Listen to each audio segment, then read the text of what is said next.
You guys ready to hear this? Listen to this. Oh yeah. Open a cold one. Sure am. I gotta run from the Jade Chamber. Oh yes, the Liyue music. I missed it. It's so nostalgic and... Oh, what's the word?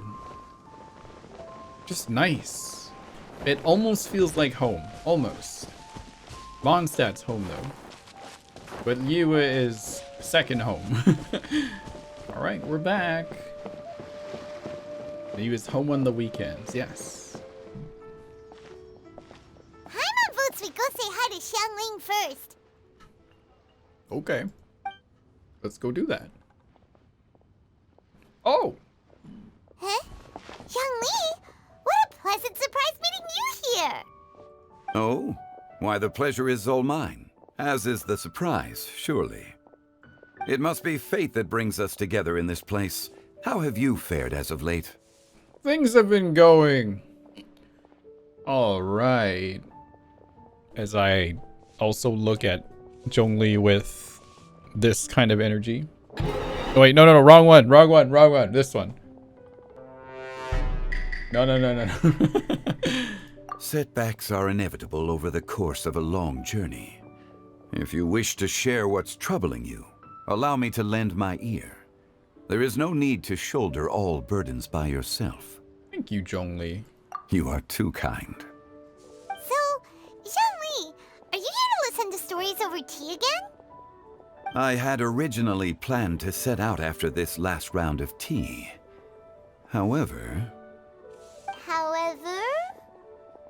I had planned to take a walk to Qingce village and gather some nascent bamboo shoots, which are currently in season.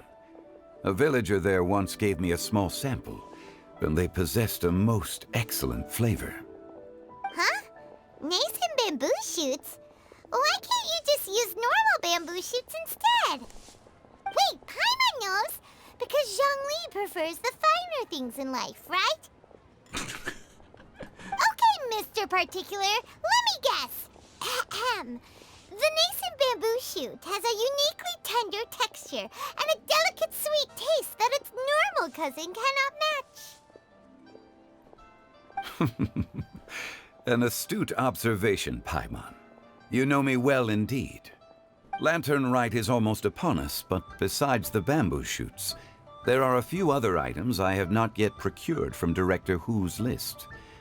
May I ask if you have already made arrangements for the days ahead? Well, we were planning to use the opportunity to say hi to some of our friends, but before we were able to figure out a schedule, we ran into you. Well then, might I invite you to imagine the sheer delight that is a soup cooked with the freshest nascent bamboo shoots in all the land. Generous cuts of pork belly and crisp, fragrant bamboo shoots placed together in the pot and left to simmer slowly for half a day. Bro. Oh, I'm hungry now. God damn it. I'm already drooling. Oh. You're doing this on purpose, aren't you? Paimon's onto your plan. You just want to hoodwink us into fetching your bamboo Whoa. for you. What happened to her eyes? My VTuber can do that. It usually does this sound. Oh. His voice is English sounds, almost villainy. Oh, he voiced the main villain in Persona 5. It's actually pretty funny because you think you hear Zhongli, but he's being mean and swearing at you. Nice. Why, I assure you, I would do no such thing. I merely wish to inform you of the freshest, most succulent and flavorful bamboo shoots one could ever hope to taste. Ugh. Let's go, Traveler. Paimon's taste buds can't take it anymore. Ready to go when you are. Collecting a few bamboo shoots shouldn't take too long. Paimon has got to get her hands on some of that soup. Such fine specimens are indeed well worth the excursion. Very well. I shall leave the bamboo shoots to you. Should you have the good fortune to find some, please share them with me as well. See? Paimon knew he was just bamboozling us. However, there is no need to rush. The streets of Liyue will be bustling with visitors and filled with all manner of celebrations during the festive period. By all means, go wherever your interests lead you. The nascent bamboo shoots would be but a wonderful final touch to a most exceptional feast. What an honor it would be to savor them in the company of friends. We'll check in with you later at the Wangsheng Funeral Parlor. We're heading out. Enjoy your walk, Zhongli. Take care now, you two. Okay, so we have to go get the bamboo shoots. Wasn't the last Lantern Rite we had to, like, do something for him again? Can't remember. As for Director Who's list, I shall attend to it after one last round of tea. Zhongli voices ASMR though. Yep. Very nice. Very resonant voice. Feels good on the ears. Yeah, I haven't seen you in a while. Also, would you mind going all the way? Ah! You! Nascent bamboo shoot. Oh! Every time. This one's only just sprouted, and it looks super fresh. Paimon thinks this is the one.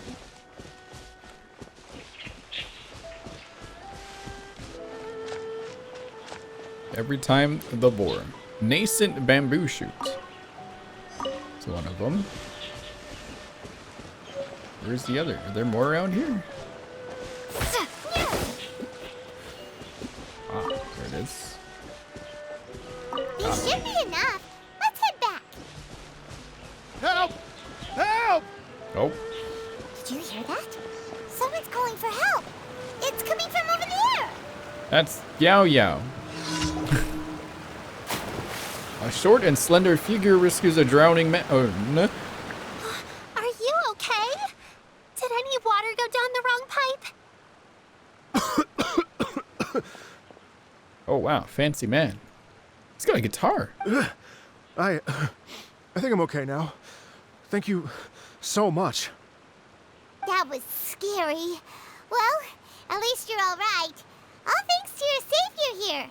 Oh, a little girl? Greetings, everyone. My name is Yaoyao. It's a pleasure to make your acquaintance. Whoa, she's so well-mannered. My name's Paimon, and this is the Traveler. I have a name. Greetings.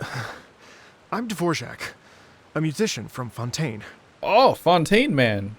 Fancy. Do we get a suit like that later? I came through Stone Gate, intending to head towards Liyue Harbor, but then I became captivated by the beautiful scenery, and before long, I was completely lost. Just now, I was so mesmerized by the waterfall that I slipped and fell into the water. If it weren't for Miss Yaoyao's help, I shudder to think what might have happened. It's all right, Mr. Dvorak. The splashing around the bottom of the waterfall means the stone path is always wet and slippy. You definitely have to be careful. Next time you're exploring an unfamiliar environment, try to focus on what's right in front of you. Don't let your mind wander. As long as you watch your step, accidents like this won't happen anymore. Yes, ma'am. I understand. I'll remember to be more careful next time. Yo. Oh, are you hungry, sir? Oh, I'll be fine. Please, sir, it's quite all right. I was born and raised here in Liyue. It's only natural for me to extend my hospitality to any guests who are passing through. I expect you still have quite a long journey ahead of you. It's very important to keep your energy levels up. I still have some lotus flower crisps left in my backpack. Why don't we split them between the four of us? Aw, what a thoughtful kid! She even has some for Paimon! You're welcome. Everyone savor some delicious lotus flower. Oh, okay. So tasty. If only there were more. More? You already had the Sumter Beast share. Having a healthy appetite is a good thing. It means Paimon's still growing. If I'd known I was gonna run into you, I would have made a second batch. Paimon's still growing? Hope you're taking notes, Traveler. This is how you treat your Paimon. Your Paimon? Does that mean there's more Paimon? Uh-oh. What do you think, sir? Are Liyue's snacks to your taste? I wonder if they're not sweet enough. No, they're perfect. When I was traveling through Mondstadt, I had a chance to try one of their moon pies. It had a meat filling, unlike these crisps. But apart from that, it seems like they follow a similar cooking process. Both are delicious in their own way. As for Fontaine's cooking, though, it's been a long time since I've had a taste of home.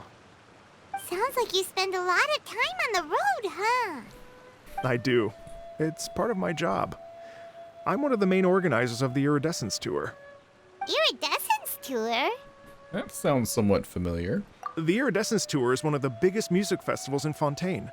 We're looking to expand, though. Our aim is to hold a festival in every nation. At least, all the main organizers share this goal. Unfortunately, it's a long story, so I'll spare you the details. But anyway, so the main reason I'm traveling all around Tavad is to promote our music festivals. But I have some personal reasons, too. Well, what are they? Just tell us already. Let me see. Well, to explain it in full, I'd have to start with a story from my ancestors. I don't want to take up too much of your time. Oh, I love listening to stories. We want to hear it too. Okay, then I'll start from the beginning. The story goes that my ancestor, who was also a traveler, once slipped and fell into a lake during his travels. As he was sinking and gasping for breath, he heard a wondrous tune in the air. They say it was the most beautiful, moving melody he had ever heard. Even in that life and death moment, the ethereal music seized his full attention and almost made him forget the fact that he was drowning. When he finally came to, he found that he had already been brought ashore. Not too far from him stood an unfamiliar woman with an almost divine aura. Once she saw that he was no longer in danger, she left without a word. My ancestor tried to run after her to give his thanks, but although a mere dozen paces separated them, no matter how quickly he gave chase, he drew no closer and remained a dozen paces behind.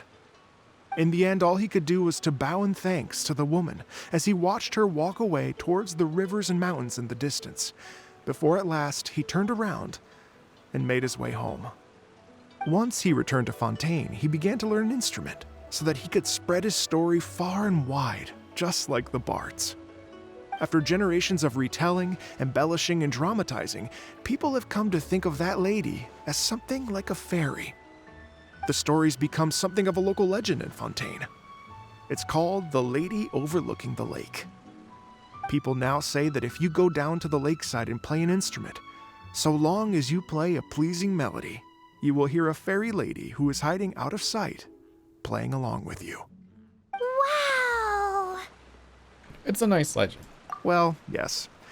As it stands now, it's become a touch too romantic and detached from reality. But I understand the original story and its historical grounding better than anyone else. I wanted to find out the truth of this tale. So I decided to retrace my ancestors' steps and search for that lady's modern-day descendants.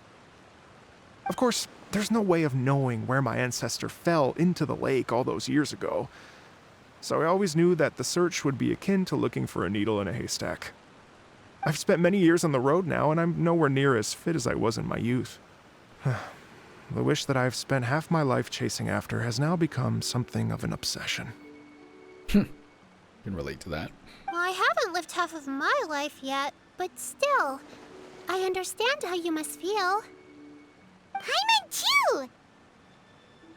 It's like... imagine if you saved the center of a lotus flower crisp, which is the best part, by the way, because you wanted to eat it another day. But then suddenly, sploosh! It falls into the water, never to be seen again! Paimon would definitely remember that for the rest of her life. He's like, what? There's no need to feel sorry for me. I've made some progress over the years. For example, I've concluded that the story must have taken place in Liyue. Oh, so you finally found a lead? Yes, in fact, that's an intriguing story in and of itself. I'd always known that Mondstadt is the city of song and freedom, but more recently, I heard that the Animal Archon returned to Mondstadt for a festival in the fall, and learned that he himself is a patron deity of music.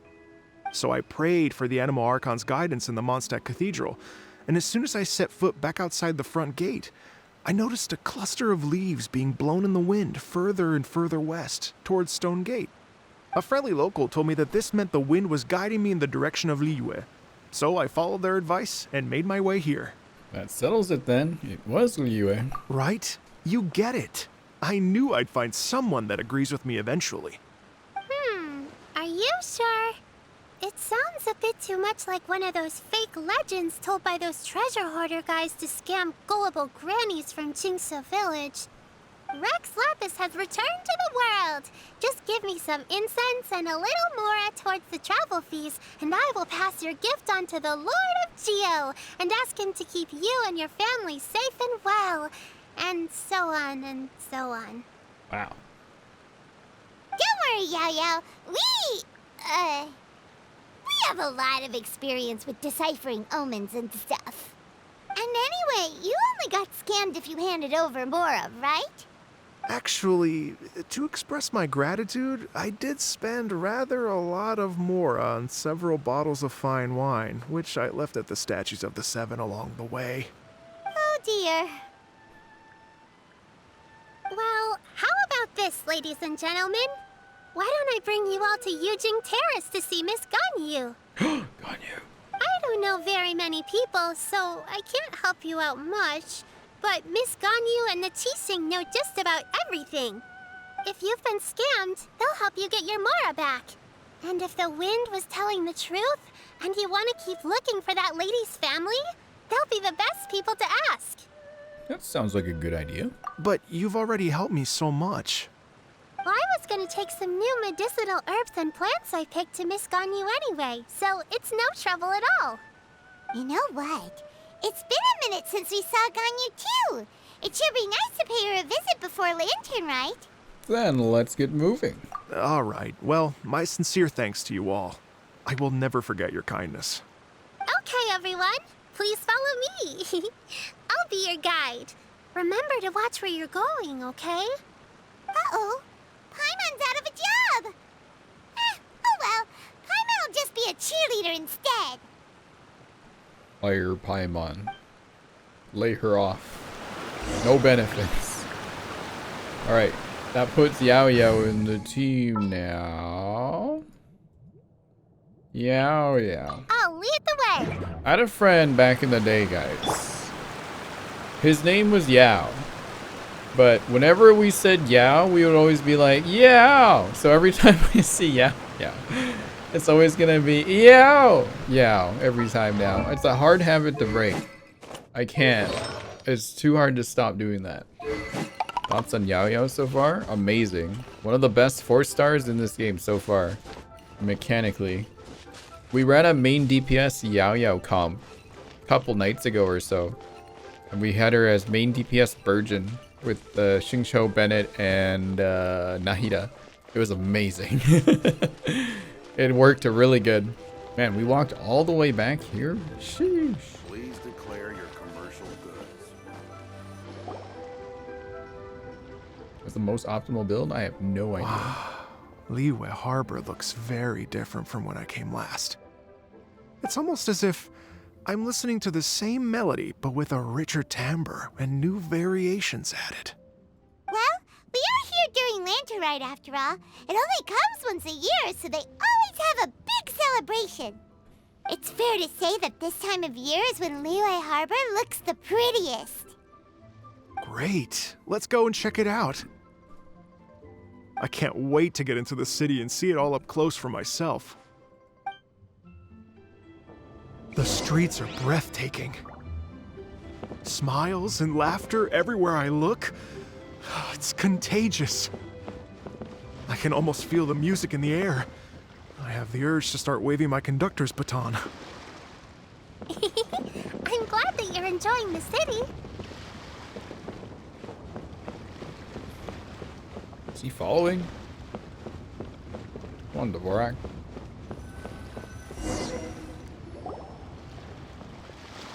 Oh, Hey, everyone. Fancy meeting you all here. What a nice surprise. Hello, Xinyan. Let me introduce some new friends. They are... Traveler Paimon and Mr. Dvorak, right? I've known them all for quite a while. so you already know each other. When I was last here to advertise a Liyue stop for the Iridescence Tour, Xinyan was one of the few people willing to give me the time of day. Well, feels like I've been chasing this Iridescence Tour bandwagon halfway around the world, but I keep getting stood up. What's going on, Mr. Dvorak? I'm so sorry, Xinyan. We've had a string of terrible luck recently, and every time we've tried to put on a show, something or other has come up to stop our plans from materializing. Is that right? I guess it can't be helped. So, what brings you to Liyue Harbor at this time of year anyway? Thinking of putting on a music festival during the Lantern Rite celebrations? A Lantern Rite music festival? Yes, please! No, I'm actually here on personal business this time. Oh, so no Lantern Rite music festival? I mean, that's not just up to me. Hosting a music festival takes a lot of funding and personnel. Moreover, I've never worked with the Liyue authorities before. Even if I were to start putting something together right now, I think it'd be too rushed. Wait, but we're going to meet the Liyue Qixing, aren't we? And they're the ones in charge. Uh-huh, that's right. Miss Keqing and Miss Ningguang can make anything happen. You mean... what? What? This is the perfect opportunity! Well, sure, it might not work out, but it can't hurt to bring it up as a suggestion. A Lantern Rite music festival would be a huge hit. That's the spirit! See, even the Traveler agrees with me. Mr. Dvorak, don't let yourself be put off by the fact that a few things haven't worked out recently. As for the performers, I can put you in touch with some local artists. My friend Yun Jin is a well-known opera singer in Liyue. With her support and a commissioned song from the Yunhan Opera Troupe, we should be able to get something going. At least she said Yue correctly, guys. You gotta hand it to her. She said it right. But what about you, Xinyan? Are you just going to sit this one out? What do you take me for? If we actually manage to make the Iridescence Tour Lantern Rite Grand Concert a reality, you think I'd let anyone else perform the opening act? Wow! There's that rock and roll spirit! What do you say, Mr. Dvorak? Okay. I'll give it a shot. But the opening act is not something to be chosen lightly, Xinyan. I will judge your work by the strictest of standards, so please make sure you are fully prepared. Are you kidding? I thought you'd never ask. Whew, guess my shopping time's getting cut short. I'm gonna head back right away and start working on this. Yaoyao, if you run into your senior on the way to the Qixing, please send her my regards. Okay, I promise I will. Good luck with your music, Xinyan. You've got this, Xinyan! So about the senior of yours Xinyan mentioned just now, is that anyone we know? Yes, it's Xiangling. She's mentioned you two before. Xiangling's always thinking about cooking. Whenever she gets scrapes or burns, she just leaves them to heal by themselves. She definitely needs someone around her to look after her. I know you must have looked out for her a lot too in the time you've known her. So, thank you for that. That's cool. Look at this. I like that. That's amazing. I want to climb on it. Let me on, please. Why can't I go on? Oh. Okay. Alright, we're here. Where am I going? Oh, it's Madame Ping. Hello. Oh, it's Master! Is it okay if I go and say hi to her? Oh, calm down now, dear. I'm not about to run off anywhere. I'm not a bundle of energy like you. I haven't seen you in days, Master! I've missed you. Damn. Oh, bless you, Yaoyao. You do say the sweetest things. Ah, look who it is. Visiting friends during the Lantern Rite, are we? Greetings, Madame Ping. You're half right, Madam Ping. We were also trying to help out Mr. Dvorak over here. We were on our way to take him to see the Qixing. Hello, ma'am. I am a musician from Fontaine and an organizer of the Iridescence Tour. I don't suppose you've heard of it. Master! The Iridescence Tour is a super famous music festival! Oh, an old lady like me wouldn't know much about that sort of thing. A music festival, you say? It sounds terribly exciting. If we could add some musical elements to Lantern Rites. Oh, right! Madam Ping, how would you feel about that? You're an elder of Liyue, and you know all about Liyue's cultural traditions. Hearing your thoughts would definitely help us figure out how best to approach it. For example, do you think it might be a bit too modern, or is there any other issue? Why, not at all. Music pays homage to history and culture, and it can also be a bridge between different civilizations. Times change, and the music enjoyed by the youngsters of today is no doubt very different from the tunes I was accustomed to in my youth. Nevertheless, all fine things in life can be appreciated. And so, I look forward to it immensely. Hear, hear. I do believe that, my own dear grandmother aside, you are the wisest old lady I've ever met. Goodness gracious, you're all being suspiciously sweet today. Yaoyao, whatever have you been feeding them? Huh. Master, you're in such a great mood today. You're even cracking jokes with the rest of us. Oh, well, I'm sure you must have plenty to be getting on with. Yes? Run along now. Don't let me hold you up. Thanks, Madam Ping. We'll see you again soon. Oh, I got mail? What? Who's sending me letters? Oh, it's Rosario's birthday today. You mustn't be afraid to try new things. If you never try, you'll never know.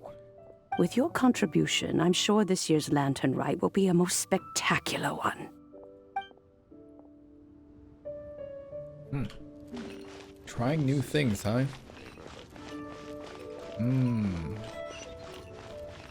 That's quite the novel idea. It's Ganyu. And when you meet with the Ministry of Civil Affairs, please remind them that the festivities are not an excuse to procrastinate their work. Understood, Miss Ganyu. I'll take my leave now. Ganyu! What brings you here, Yaoyao? I've brought all the medicine you asked me to pick for you. Oh, and here's a pack of sweet flower seeds as well. Also, these dried Xingqiu leaves make a great pot of tea that's very good for you. I know you've had a lot to deal with at work recently, but you shouldn't push yourself too hard. If you're not careful, you'll end up falling asleep in the grass again. Well, this is weird. It's like a responsible younger sister talking to their disorganized older sister.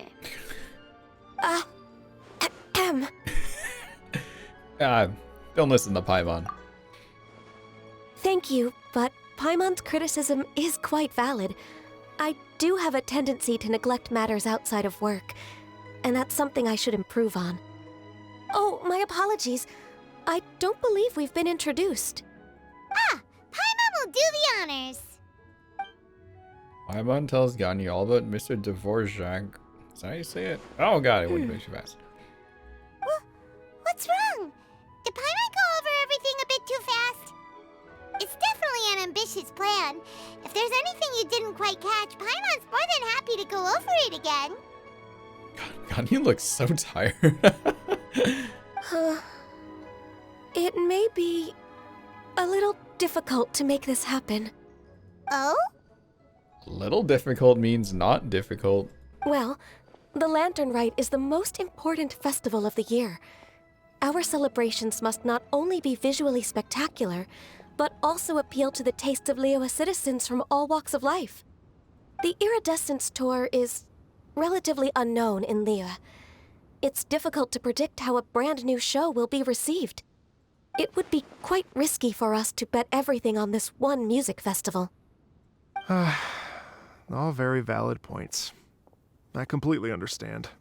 Therefore, we will not replace or cancel any of our pre-existing program. However, I will submit a proposal requesting to put the Iridescence Tour special performance as the final act of this year's festivities. Some live music will certainly add to the festive atmosphere on the night of the Lantern Rite. As for the venue, let's reserve a space at the docks. So we're not stealing anyone's thunder, but we will end the night on a high note. Yes, my thoughts precisely. Now I just need to take some time to give this proposal some polish. As long as I clearly lay out the pros and cons, and highlight the key points of the proposal, given that Ping and the Traveler have both given the idea their blessing, I'm confident that Qixing will be sure to give it serious consideration. Mr. Dvorak, I will need to discuss with you the number of musicians who will be coming to Liyue, as well as their catering and accommodation requirements. Oh, yes, certainly. Let's step to the side and discuss further.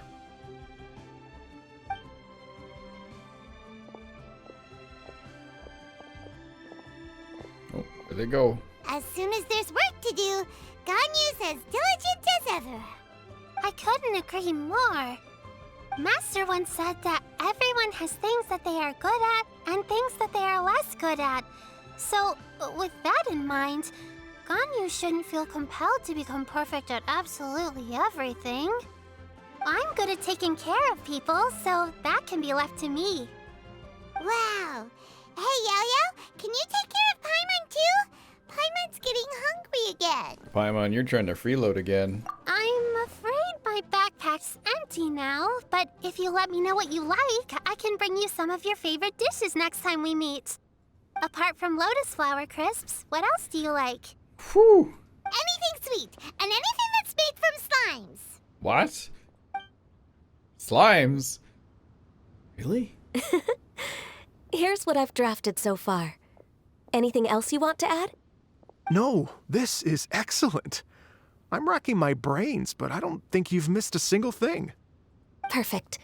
Then we'll leave it as is. I'll go make an official copy. Oh, perfect timing. We were just wrapping up our discussion here. That was quick. Not at all. Every second counts for a complex proposal such as this. I will inform the Qixing of this development immediately. Please give me a moment to pass on the message. Yaoyao, thank you for bringing my herbs. I will make sure to take them. Remember to make tea from them first, Ganyu. You mustn't just chew them raw. I will. Why? Because she's a goat? She's just gonna chew on the grass for a little bit? Okay, I should be getting back. If Yaoyao stays out for too long, Mom and Dad will be worried sick. Everyone, I'm sure that the music festival will go off without a hitch, so don't worry. And in case I don't see you before, I wish you all a very happy Lantern Rite. Thank you, Yaoyao. Happy Lantern Rite to you, too. We should go get dinner together sometime! Yaoyao has parents? Stay put and wait for 2 hours. What? That's really an objective. Stay put and wait for 2 hours. Could you imagine if you actually had to do that? Like, real time. Don't move. That lady I just talked to, Ganyu, she really thinks of everything. It got me wondering, could it be that all our failed attempts so far have been down to our failure to properly prepare for different contingencies? Yeah, some games really do that. Alright, we're waiting for 2 hours, everyone. Talk to everyone! Alright. After a short wait, Kuching and Ganyu arrived at the square in front of Yujing Terrace. Greetings, Traveler, Paimon, and Mr. Dvorak. Call me Kuching. Ganyu has brought me up to speed on everything. I'll get straight to the point. The Qixing have approved Ganyu's proposal. Over the next few days, I will be working with Mr. Dvorak on behalf of the Qixing to facilitate the organization of this concert. Yay! That's awesome! Unbelievably efficient.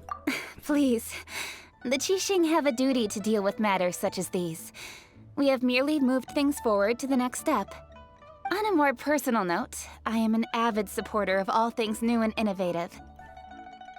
As such, it is my privilege to work with you on this exciting project. Thank you so much, Qiqi.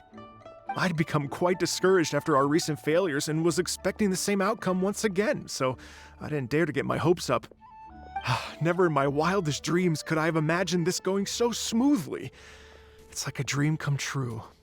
Right, time for me to call in the performers. To stage a concert at a high-profile event like this is a rare opportunity. We'll make sure it's a night to remember. Yes! Our music man's finally getting fired up! Yes, indeed. I know exactly what I'm doing from here. For a musician, music will always be the language they are most fluent in. What about that fairy lady? Oh, that. Well, that can wait for another time. Oh, Ganyu? What's wrong? they told me all about Mr. Dvorak's situation, but I was so engrossed in drafting the proposal that I forgot all about it. Oh, that's quite all right. I don't even know what the person I'm trying to find looks like, so it was always going to be a long shot. Don't worry about me, Ganyu.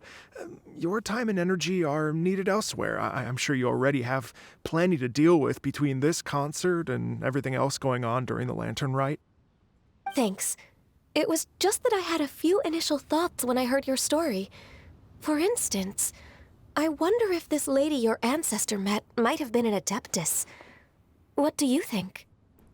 It's definitely possible. To tell you the truth, Mr. Dvorak, I am somewhat related to the Adepti myself. I am part human and part Xiangling. The Xiangling is an illuminated beast. I know how important your quest to get in touch with your roots must be to you, because I've been there myself before, trying to find out where I belonged. Did you say the Adepti? And you're illuminated beast? Part Xiangling? Are you telling me all the rumors of the Liyue Adepti are real? So it's not just artistic license? You bet they're real! Trying to track them down is tough, though. Like Julian Karst itself. There's nothing specifically stopping you from going there, but getting in and out of there is quite an ordeal. Yes. Anyway, if you're looking to uncover a lost melody or shine light on a forgotten aspect of Liyue's cultural history, I'm probably not the best person to ask. But if it's a person you're looking for, then I just might be able to help. I see. I think I understand the situation now. In that case, Ganyu, shall we divide the work between us? Yes, that was also my thought. Great. So Mr. Dvorak and I will concentrate on things here in the city to make sure the concert goes according to plan.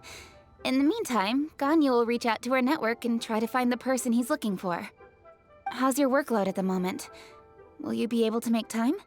I can probably get through everything in 2 days, as long as I don't sleep. Bruh. Wait, what do you mean as long as I don't sleep? Even for someone with illuminated beast blood in their veins, working for such an extended period without a break will take its toll on your health.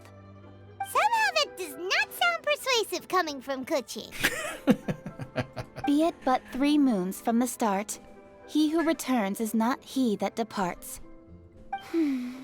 Even I know the importance of maintaining a healthy work-life balance. There's too many workaholics here. Everyone stop. In that case, 3 days. All right, I can work with that. If you have the time, would you join me for this search? You're well known to many of the Adepti and respected among the people. I'll feel much more at ease with your company. Of course. Okay, then let's meet back here in 3 days. Watch this space, Mr. Dvorak. We'll get to the bottom of this. You're all so helpful and kind. I just... Just think. Imagine if we found the Adeptus lady, or one of her descendants, and got them to come to the performance. Wouldn't that be amazing? It'd be such a happy reunion. And that's exactly what this festival's all about. I'm sure the wind that guided you here feels the same way. You're right. Okay, I'm gonna pull out all the stops to make this Lantern Rite a true extravaganza. We should probably get going. Mr. Dvorak, could you come with me to confirm the site? Ooh, we're coming too! I was wondering, what are your thoughts on music? What does it mean to you? Music sounds nice? Truth be told, the question of what music means to people is one that I've been pondering for quite some time. Let's revisit this question after the concert. Music sounds nice? Question mark? You guys like my C million Kuching? I don't even know how many constellations I've gotten to her now. Way too many. Lady Yuhang? Oh. Baiwen, what is it? Per Lady Ningguang's orders, I've been gathering intelligence outside of the city with the goal of uncovering and dispatching any trouble ahead of the festival. I am told that a strange melody was heard somewhere along the coast. I was wary of investigating further on my own, so I was just on my way to report this incident to Lady Ningguang. But I'm worried that if we don't act right away, we may miss the window of opportunity to take appropriate action. I understand. In that case, Let us handle this one. Yeah, Kuching, you're busy enough as it is. There's a ton of different things in the city that needs your attention. Leave it to us. Don't worry. Whatever it is, we'll definitely be able to handle it. Well, she will handle it. No. You're gonna handle it, Paimon. I'm gonna give you a little knife, and then it's your turn. With the Traveler on the case, it's as good as dealt with. Thank you. This will be a great help. I will inform Lady Ningguang about the situation. Once it's resolved, please come and find me again at Yujing Terrace and let me know. Will do! And say hi to Ningguang for us! You have my thanks, too. Stay safe and come back as soon as you're finished. Good luck. Yeah, Paimon with a knife would be a menace to society. Oh, that didn't last very long. Oh. She said she'll reach out to the Yunhan Opera Troupe? Huh, I see. Then I'll arrange for a rehearsal venue and accommodation as soon as possible. Everything should be ready tonight. Many thanks, Kuching. You know, I once heard someone from Liyue describe a person as swift as lightning and agile as the wind. At the time, I thought it was a curious expression, and I had a hard time piecing together a mental image of such a person. But now, having seen Kuching in action, I honestly can't think of any other way to describe it.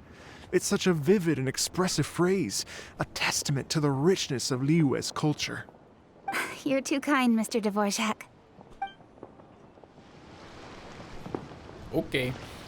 Where are we going? We are going over there. What the? All the way. What? What the heck's going on over here? Who could possibly be in the middle of nowhere? The only two people I can think of are Yilan and Xinhe. It's gotta be one of those two. What's over here? Byron said the strange tune was coming from around here, right? But Paimon doesn't hear anything. There doesn't seem to be a soul in... I was just wondering who in their right mind would come out to a place like this. So, it's you two. Well, look who it is. Yuan! How'd you sneak up on us like that? You nearly gave Paimon a heart attack! You look pretty alive to me. Can't have spooked you that bad. Fair enough. Know anything about the strange music? Ah, you're here for that too? Saves me a bit of explaining. Come with me. I've already reconned the perimeter, so we should be safe. Yelan in my team. I get to put Yelan on my team. Oh! Let's go get ourselves some answers. I turned it up a little bit. I hope it's okay, so her voice can vibrate in your ears.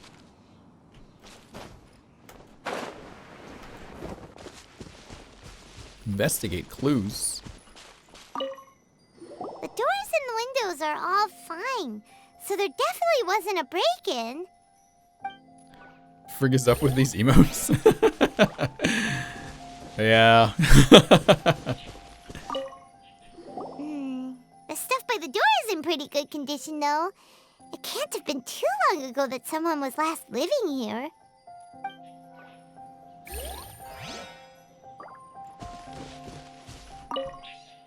This place is completely empty. There's nothing valuable left here at all.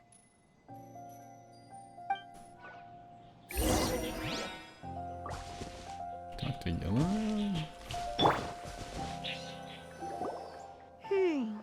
How strange.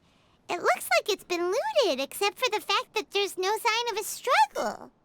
The bad guys could have sneaked in while the owner was gone, but then how do you explain why the door and windows are intact? Maybe they lived here and it wasn't looted? Seems you've done a pretty thorough inspection. So, any theories on what might have happened here? Yelan, you didn't hide some of the evidence from us on purpose, did you? Why would I make this more difficult for you? We're on the same side here. Okay, well... Paimon gives up then. Paimon's got nothing. What about you? Give up as well? It's difficult to theorize with so little evidence. It must have something to do with that melody. Your instincts are pretty good. Or perhaps it's not instinct. The strange melody is one of the few pieces of information you have available after all. Let me share a folk story with you. A long time ago, there used to be a group of bandits in the Liyue countryside who would sound a horn every time they were about to raid a village. But it wasn't a rallying cry to rouse their fellow men. It was a disconcerting tune, meant to intimidate the weak and warn them of their impending doom. To escape with their lives, the villagers would abandon their homes and flee overnight, taking only their most valuable belongings with them. Everything else was left behind. The bandits were eventually brought to justice, but the fear and trauma remained in the villagers' hearts. Whenever they heard that melody, they would feel like their lives were in danger once again, and flee immediately. The culprit of this crime exploited that very fear to get access to this house without having to force their way in. Whew! That's quite the story. The victims obviously will have gotten quite a fright, but at least they won't be in any great danger. The important thing now is to find this copycat criminal. If we use elemental sight, we could follow their tracks. On any other day, that'd probably be a good idea. Unfortunately, it's not gonna work today. Take a look around and you'll see what I mean. This criminal is clearly well-versed both in using music to commit crimes and in making a clean getaway. Not only did they stay off the muddy road to avoid leaving footprints, it looks like they were also careful not to bring any gadgets with so much as a trace of elemental energy. Evidently, they were intent on keeping even the most experienced investigators off their trail. Unfortunately for them, I'm one of the best trackers in the business. They're not about to get away with their little scheme on my watch. So basically, if we want to find the culprit, we just need to follow Yelan. Okay. Where are we going? As long as you can keep up. Since the culprit's trying to be cautious and low risk, I'll bet they left through an area with some vegetation for cover, but not so much that it would slow them down. Oh, there she goes. Where are we going? Where are we going? Here, look at this.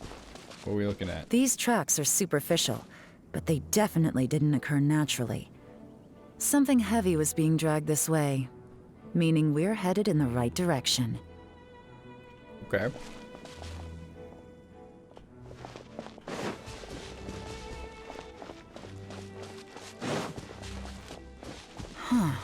Their pace is increased. Normally, people carrying a heavy load slow down as their journey goes on and they start to tire.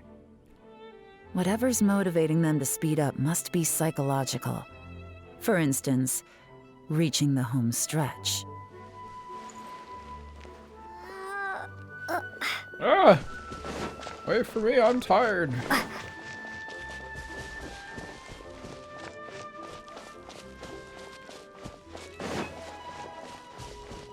Where are we going? There they are! Look! A treasure hoarder tent! Ugh, not the treasure hoarders again! And so close to Lantern Rite, too! 'Tis not the season for their antics! Come on, let's round them up. Oh! Time to round them up. Time to get tied up by Yelan. Chat, do you want to get tied up at Yelan and then kicked in the face? You wouldn't want that, would you? I don't think so. Hey! Who are you? Where did you come from? Oh. The evidence is conclusive. Okay, confess and we'll go easy on you. My patience is running low, so why don't you do us both a favor, You kidding me? You think I'm scared of you? Perhaps not, but you should be. Busted. Curses. Seems like you're not all talk after all, but there's no going back now. Better up my game.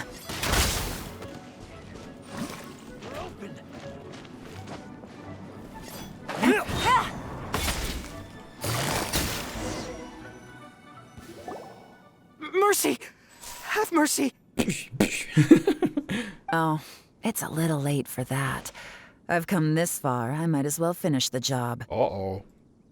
I surrender! I surrender, please! I'll do whatever you say. Please have mercy. Tell us everything. You have one chance, and I'm warning you.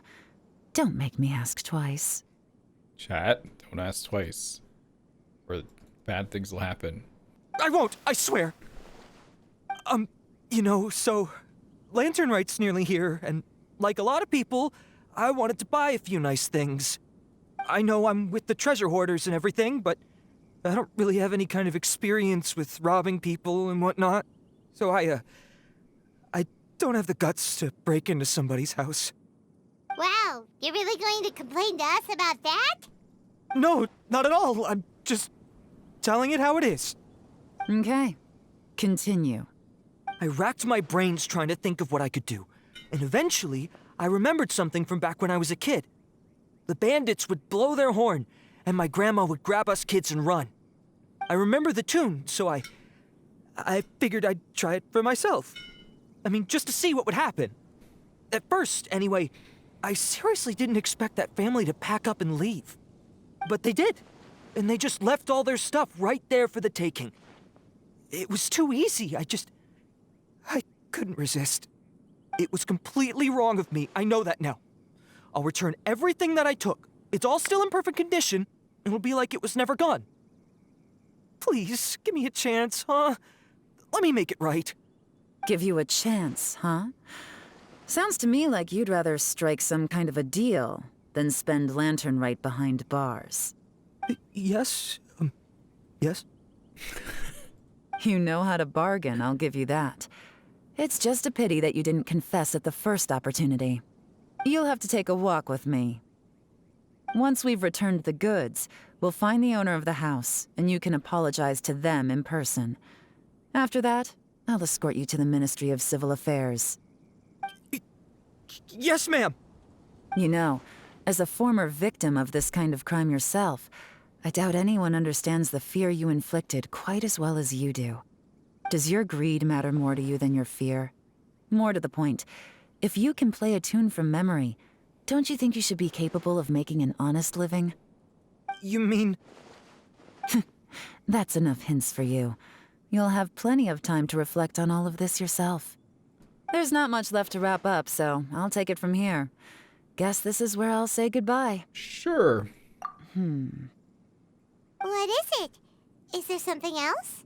I'm still not sure how you first got your hands on this information, so play it safe when you get back. Don't mention to anyone that you ran into me out here. You helped a lot with the investigation and arrest anyway, so it's perfectly fair for you to get all the credit. Just take it. It works better for me, too. Why did she come up next to me like that? What the... What is going on? Hello? Sheesh. See you when I see you. And happy Lantern Rite. See ya. Yeon's such a pro at this. With her taking it from here, it's as good as resolved.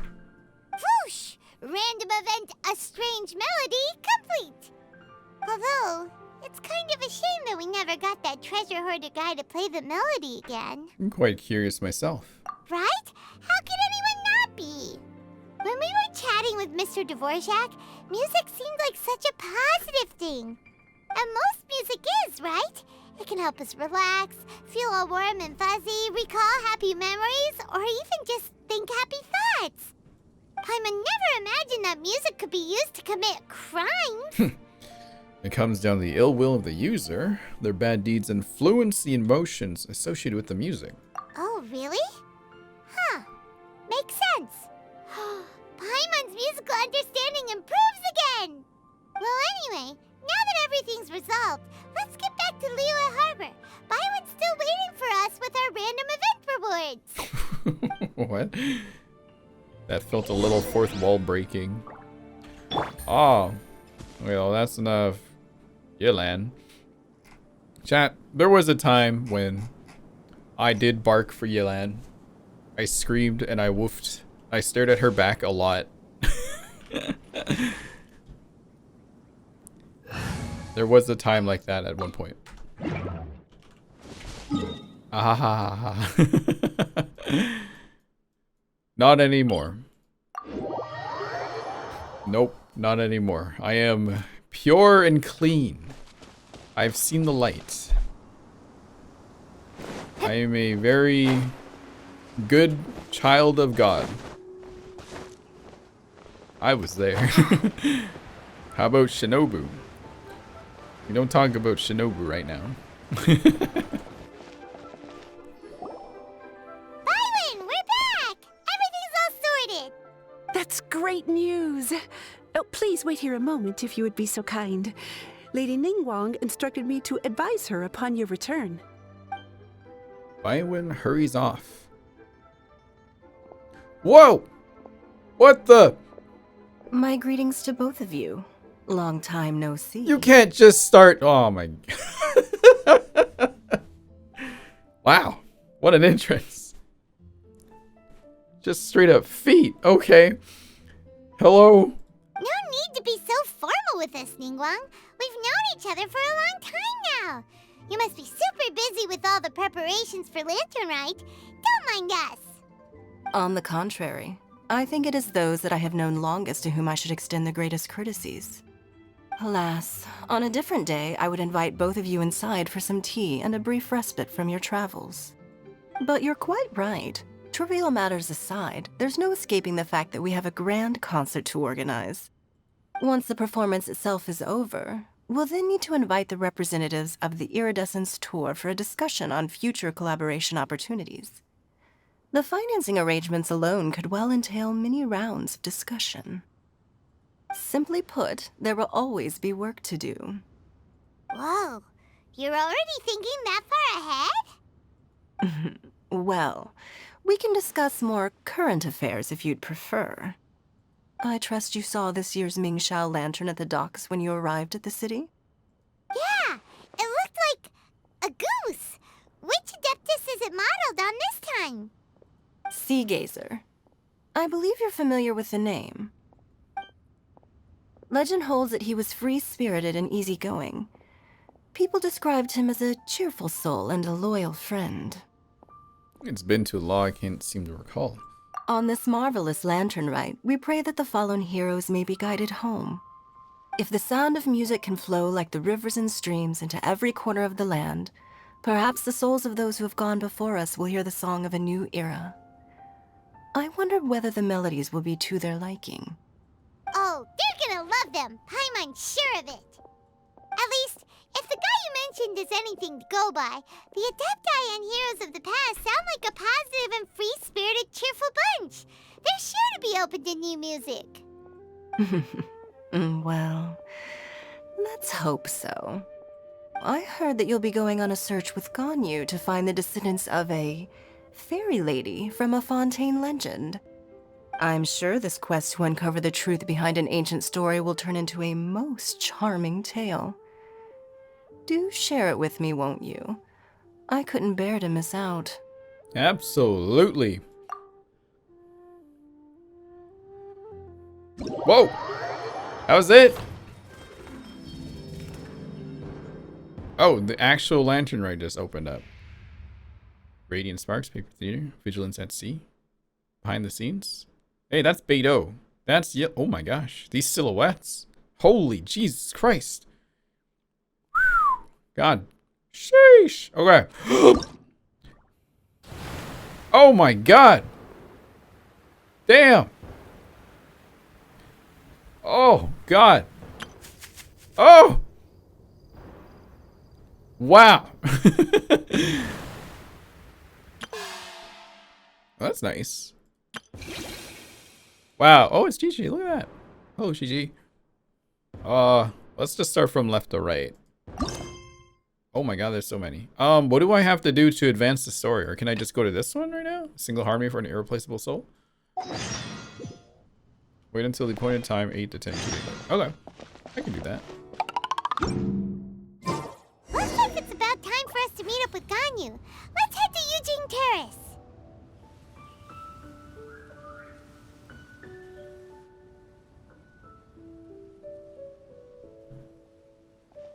Ganyu, wake up! Greetings, Traveler and Paimon. What time is it? Are you okay, Ganyu? You were nodding off there. Didn't you sleep well last night? I'm fine. Don't worry about me. Let's discuss the matter at hand.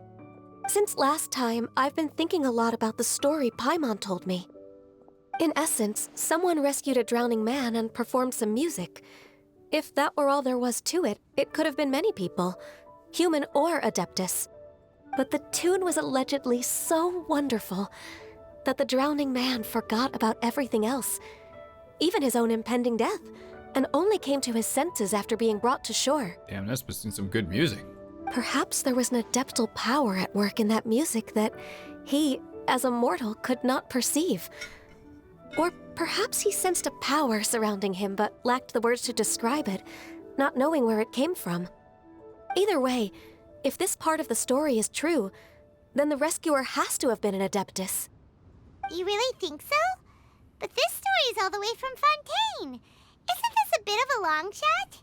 Also, Paimon's really curious about how people from Fontaine think this fairy lady looked. Maybe they imagined her having wings. Ooh, like a crystal fly's wings? That would be pretty cool. But Paimon definitely can't imagine any of the Adepti looking like that. Actually, Ganyu, if you had to save a drowning person, how would you go about it? Huh? Me? Well, I'd get them to the shore, and then I'd probably hide behind a tree and watch them for a while. Once I was sure that they were going to be okay, I'd slip away without a sound. So cute. Got it. So basically, Ganyu's the type of person who doesn't like taking credit for her good deeds. No, it's not like that. I'm just not very good at explaining things. And I also find it really awkward accepting other people's gratitude. Well, what if this Adeptus in the story had a similar attitude? That would explain why she just left without saying a word. She was probably thinking something like, one was merely passing by and saw fit to address this egregious disruption to one's graceful zithering at once. You may keep your thanks to yourself. What the heck? What is she doing? That was actually a very good impression of Cloud Retainer, Paimon. As far as I'm aware, Cloud Retainer isn't the most musically gifted. Still, we can't completely rule her out just yet. If we set off now, we could head to Mount Outsung and ask her about it. You'll be able to confirm either way if it's her, and I can, I've been in Liyue Harbor for so long now that I'm just not as familiar with the Adepti anymore. If there's anything we want to know about them, she's the best person to ask. Sounds great! And we're pretty close with Cloud Retainer by now, so we probably don't even need to bring her food this time, right? I've prepared a gift for her to mark the festival, just in case. However... You still have some reservations? Cloud Retainer spends most of her days studying mechanisms in her abode. She's on her own so much of the time that the moment she has someone to chat with, she just... Uh-oh. Never mind. I promised I'd help Mr. Dvorak, and now that I've made the contract, I can't be having second thoughts. Traveler, Paimon, let's set off for Cloud Retainer's abode. Seems like this is a tough decision for Ganyu, but she's made up her mind now. Paimon gets why she'd be so anxious. Okay, how about this? If Cloud Retainer tries to start telling stories about her again this year, we should pipe up and change the topic. Wait, did she leave already? Hey, Ganyu, wait up! Nothing like going back home and seeing your relatives, and they don't stop talking about you in front of others.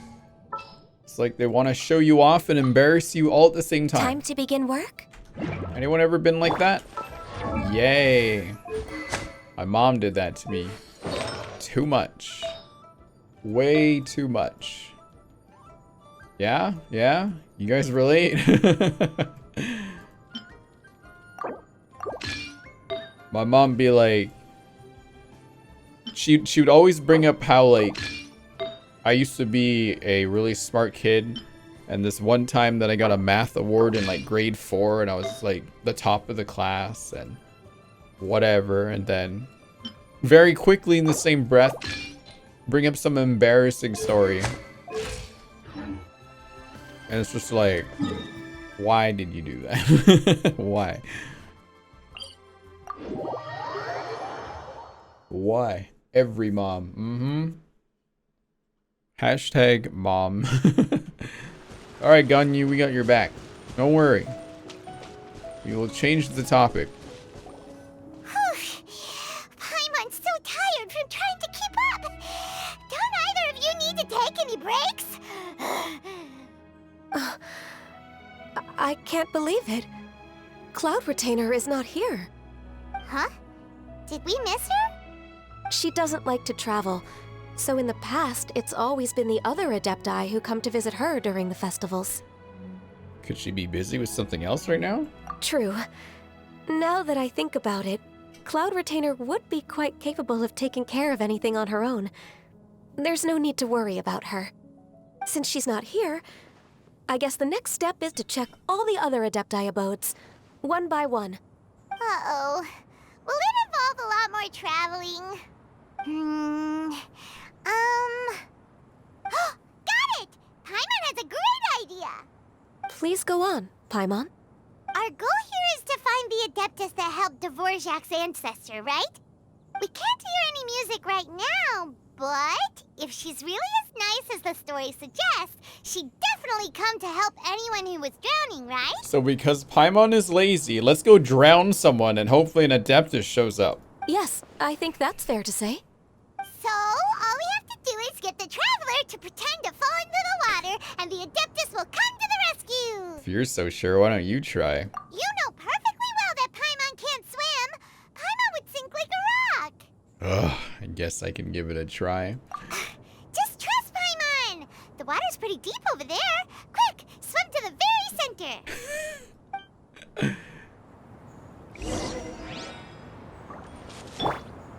Are we actually doing this? Like, Paimon, you are so lazy. Oh no, I'm drowning. Help, help. Help us. I am drowning. Oh no. Middle of here, right? Help everyone, I'm drowning. Hi, fish. Help! Help! Someone's drowning! Oh my god. If only there was a kind-hearted Adeptus here to save us!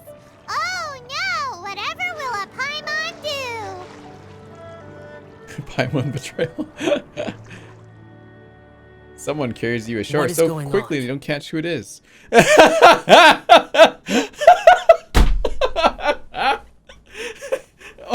Oh no. It's like, you liar! Disappear!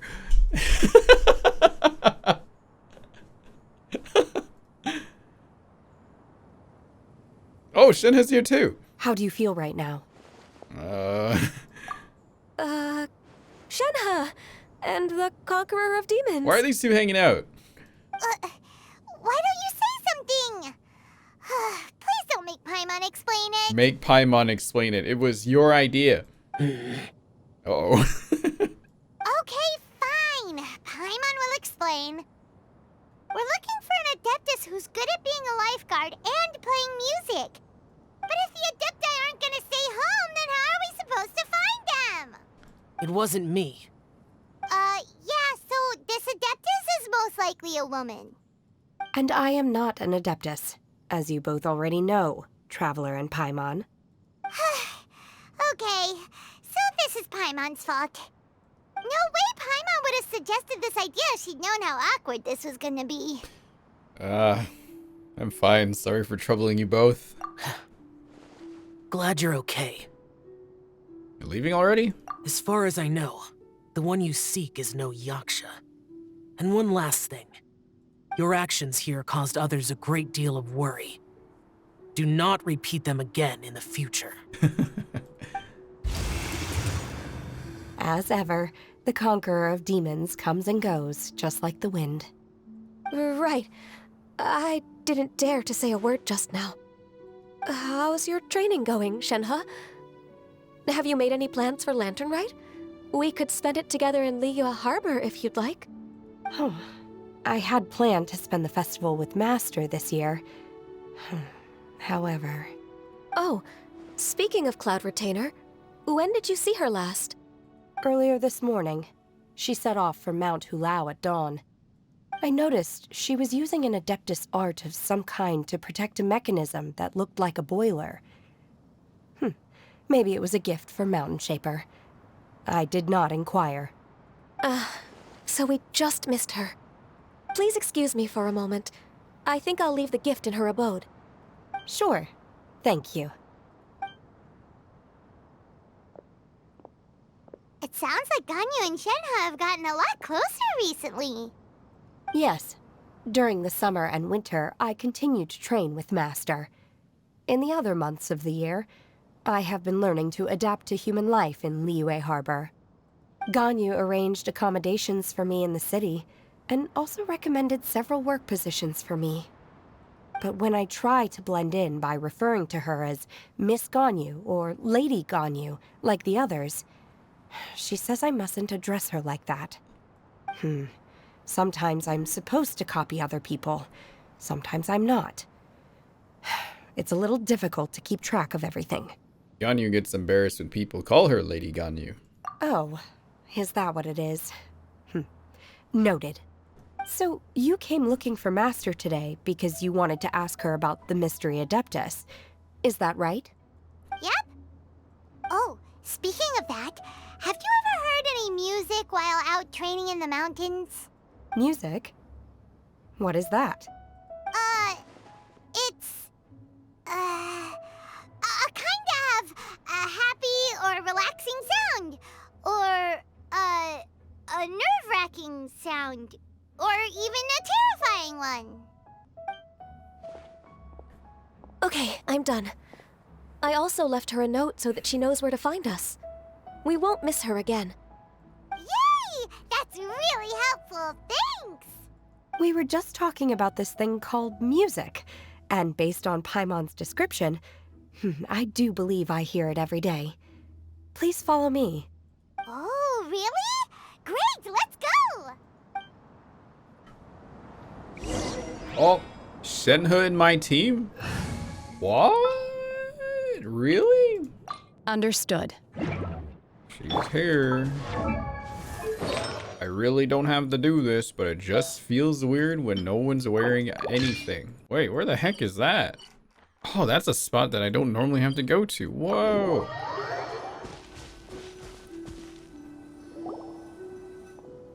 This is the place.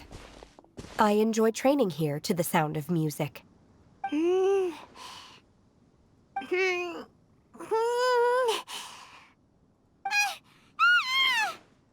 Oh no! Paimon's gone deaf! Paimon can't hear anything! My condolences, Paimon. Oh, whew! Paimon hasn't gone deaf after all! Paimon heard you when you just spoke. Anyway, where is this music? The faint sound of birdsong, the quiet murmur of the streams. These are relaxing sounds.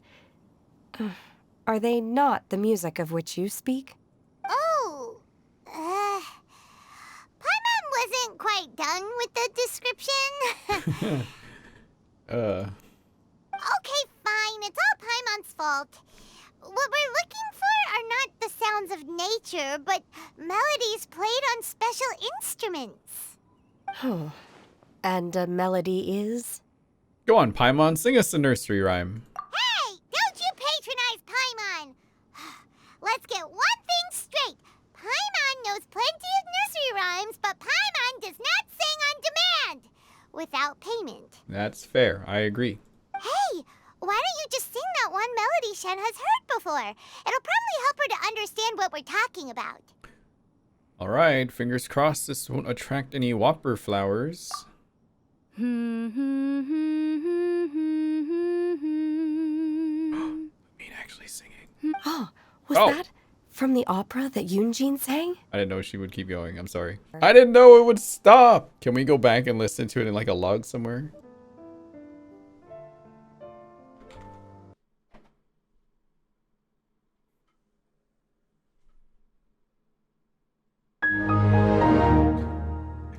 Oh no, my game crashed. Oh no. Alright, hang on. And a melody is? What does Ganyu say? Ganyu, why don't you sing that folk song you sing to Glaze Lilies? Hey! Why don't you just sing that one melody Shen has heard before? It'll probably help her to understand what we're talking about. Alright.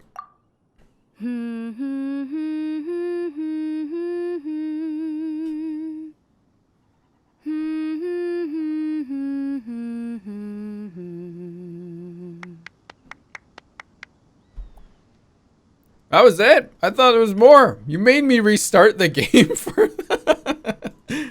Okay. Oh, was that from the opera that Yun Jin sang? That was a melody, and melodies can be called music. It felt like I was transported back to the past. In my mind's eye, I could see the Xiao lanterns lighting up the night sky again. Thought it was gonna be like a big deal.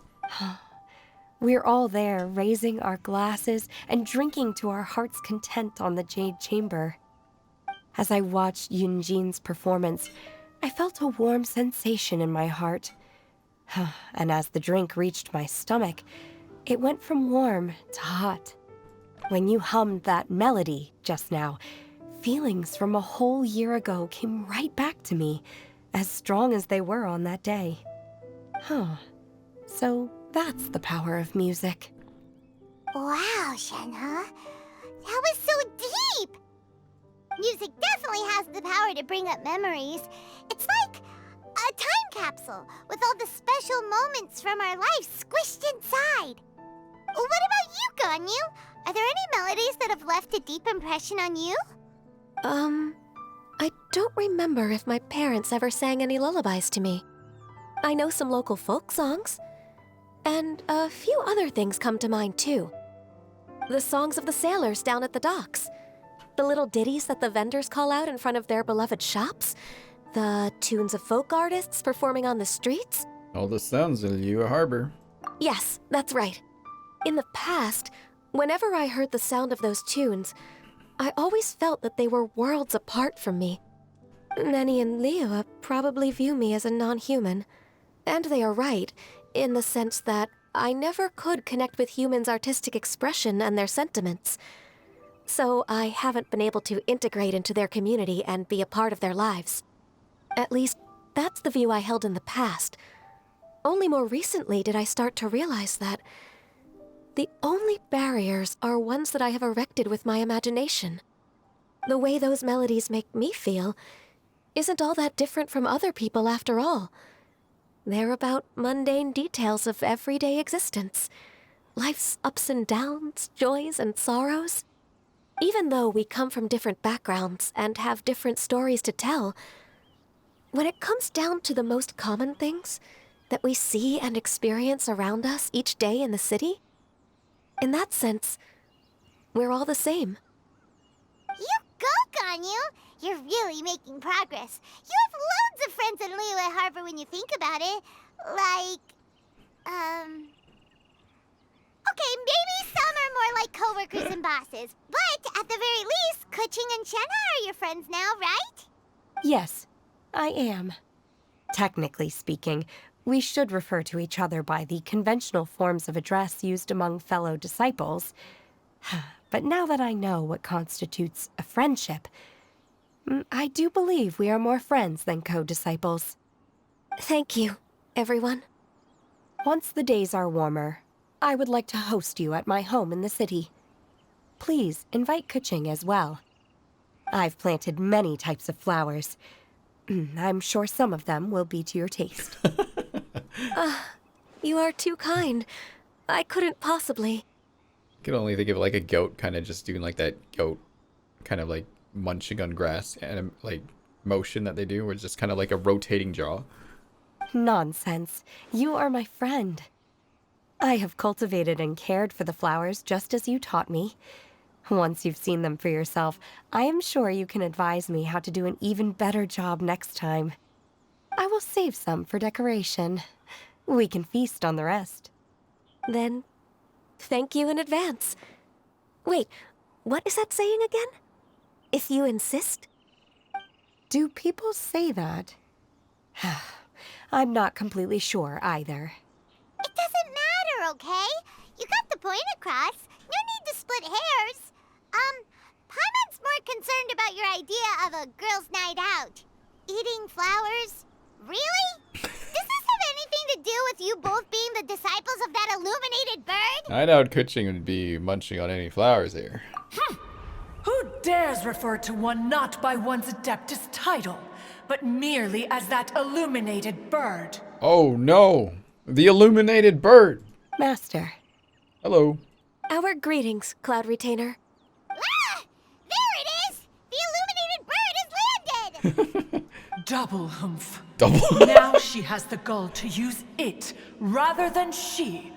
Even after being chastised once already. Paimon. Pronouns. Barely a moment has passed since we last met, and yet your impertinence has reached new heights. Very well.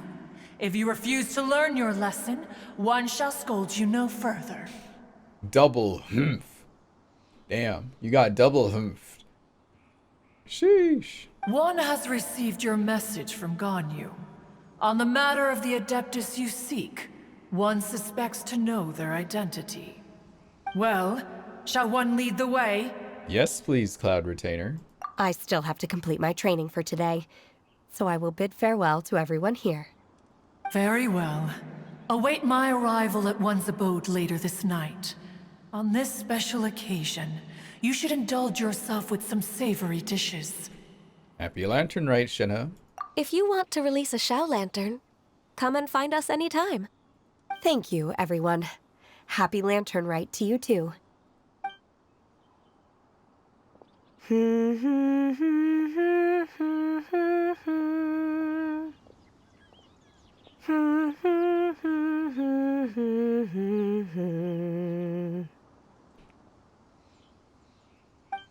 Nice. He wants Shenhe. One day she will come back. Don't worry. One day she will return. For your money.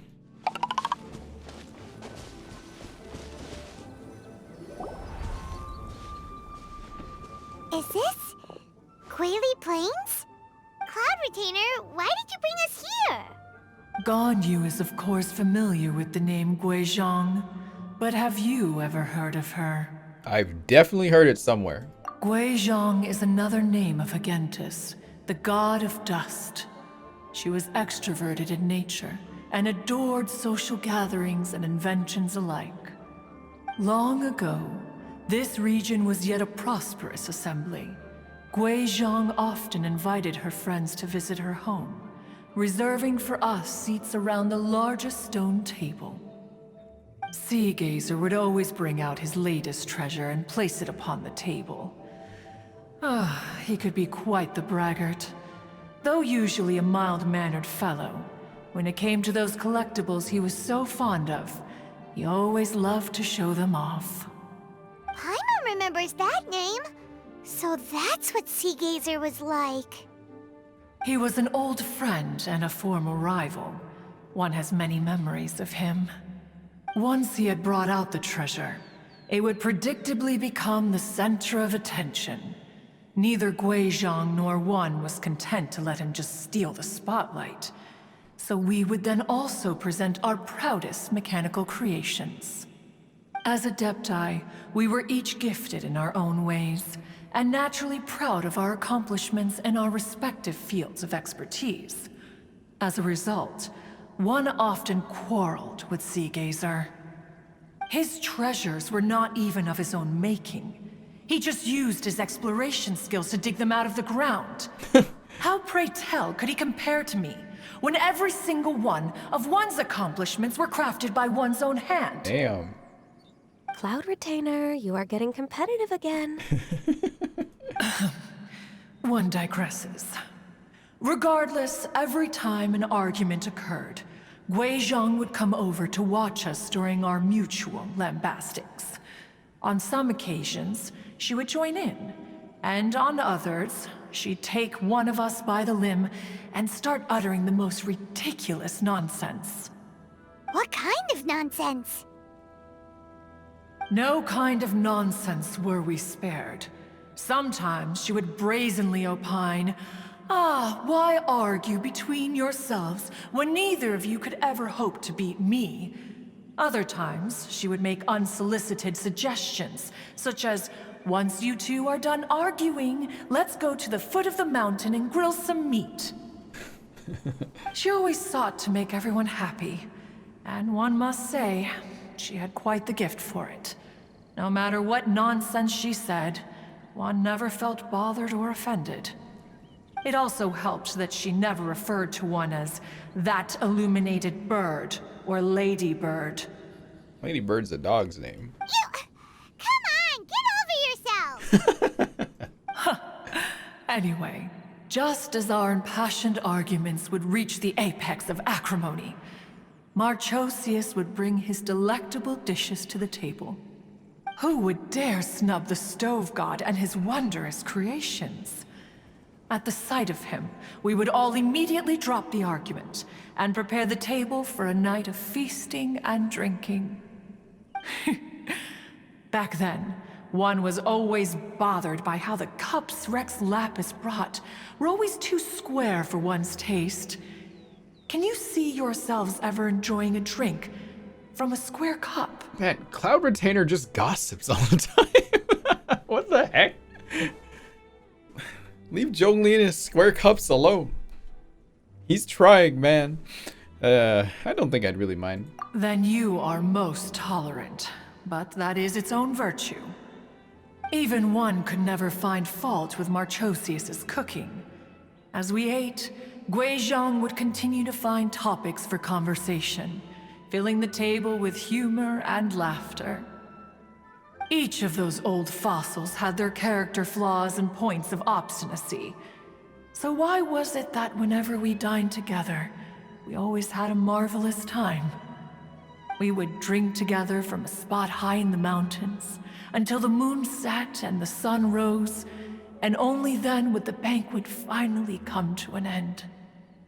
Streetwood Rambler would often remain to admire the flowers with Guizhong before returning to her own abode. The glaze lilies were far more abundant back then. Entire fields of them would appear to the eye as a veritable sea of flowers. Streetward Rambler? Is that another Adeptus? Streetward Rambler? That would be Ping.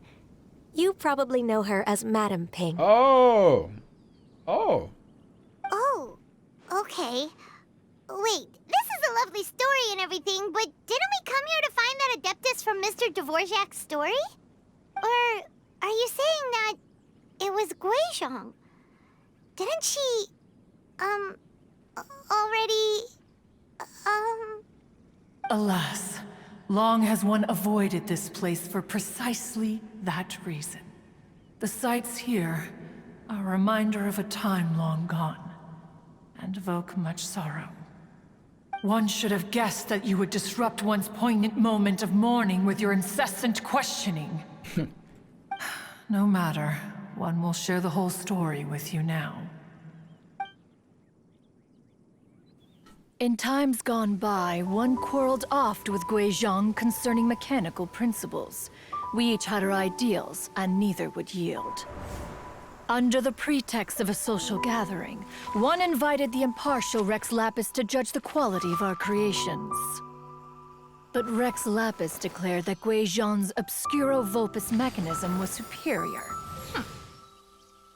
Though one was too proud to acknowledge it, in one's heart, one knew that Guizhong was indeed the superior talent in the mechanical arts. As for the story between Guizhong and Streetward Rambler, that begins with a certain bell. In Guizhong's opinion, while mechanisms were no substitute for human composers, they were yet capable of producing simple but fine melodies. But Streetward Rambler believed music to be an expression of the soul. Whoa, it's Pig! An emotional enterprise that could never hope to be replicated by machinery. They argued endlessly, until one asked Rex Lapis to intercede. He confiscated the bell and designated it for ceremonial use. Thereafter, one would often find them convening in the mountains, discussing music, mechanics, and all the affairs of the mortal world. But these good times were not to last.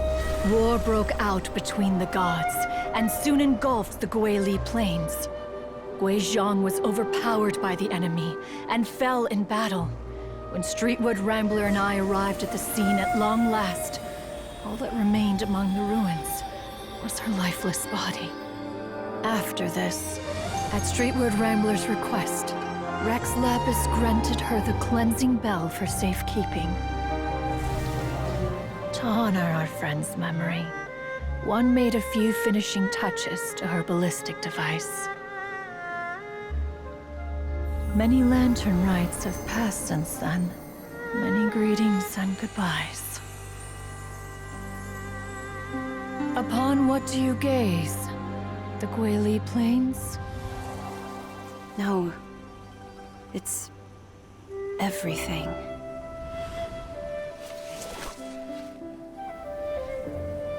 We think of human life as like a lantern that's lit one minute and extinguished the next. But are we Adepti so different? Perhaps as dust settles after a storm, we too must one day return to the world below.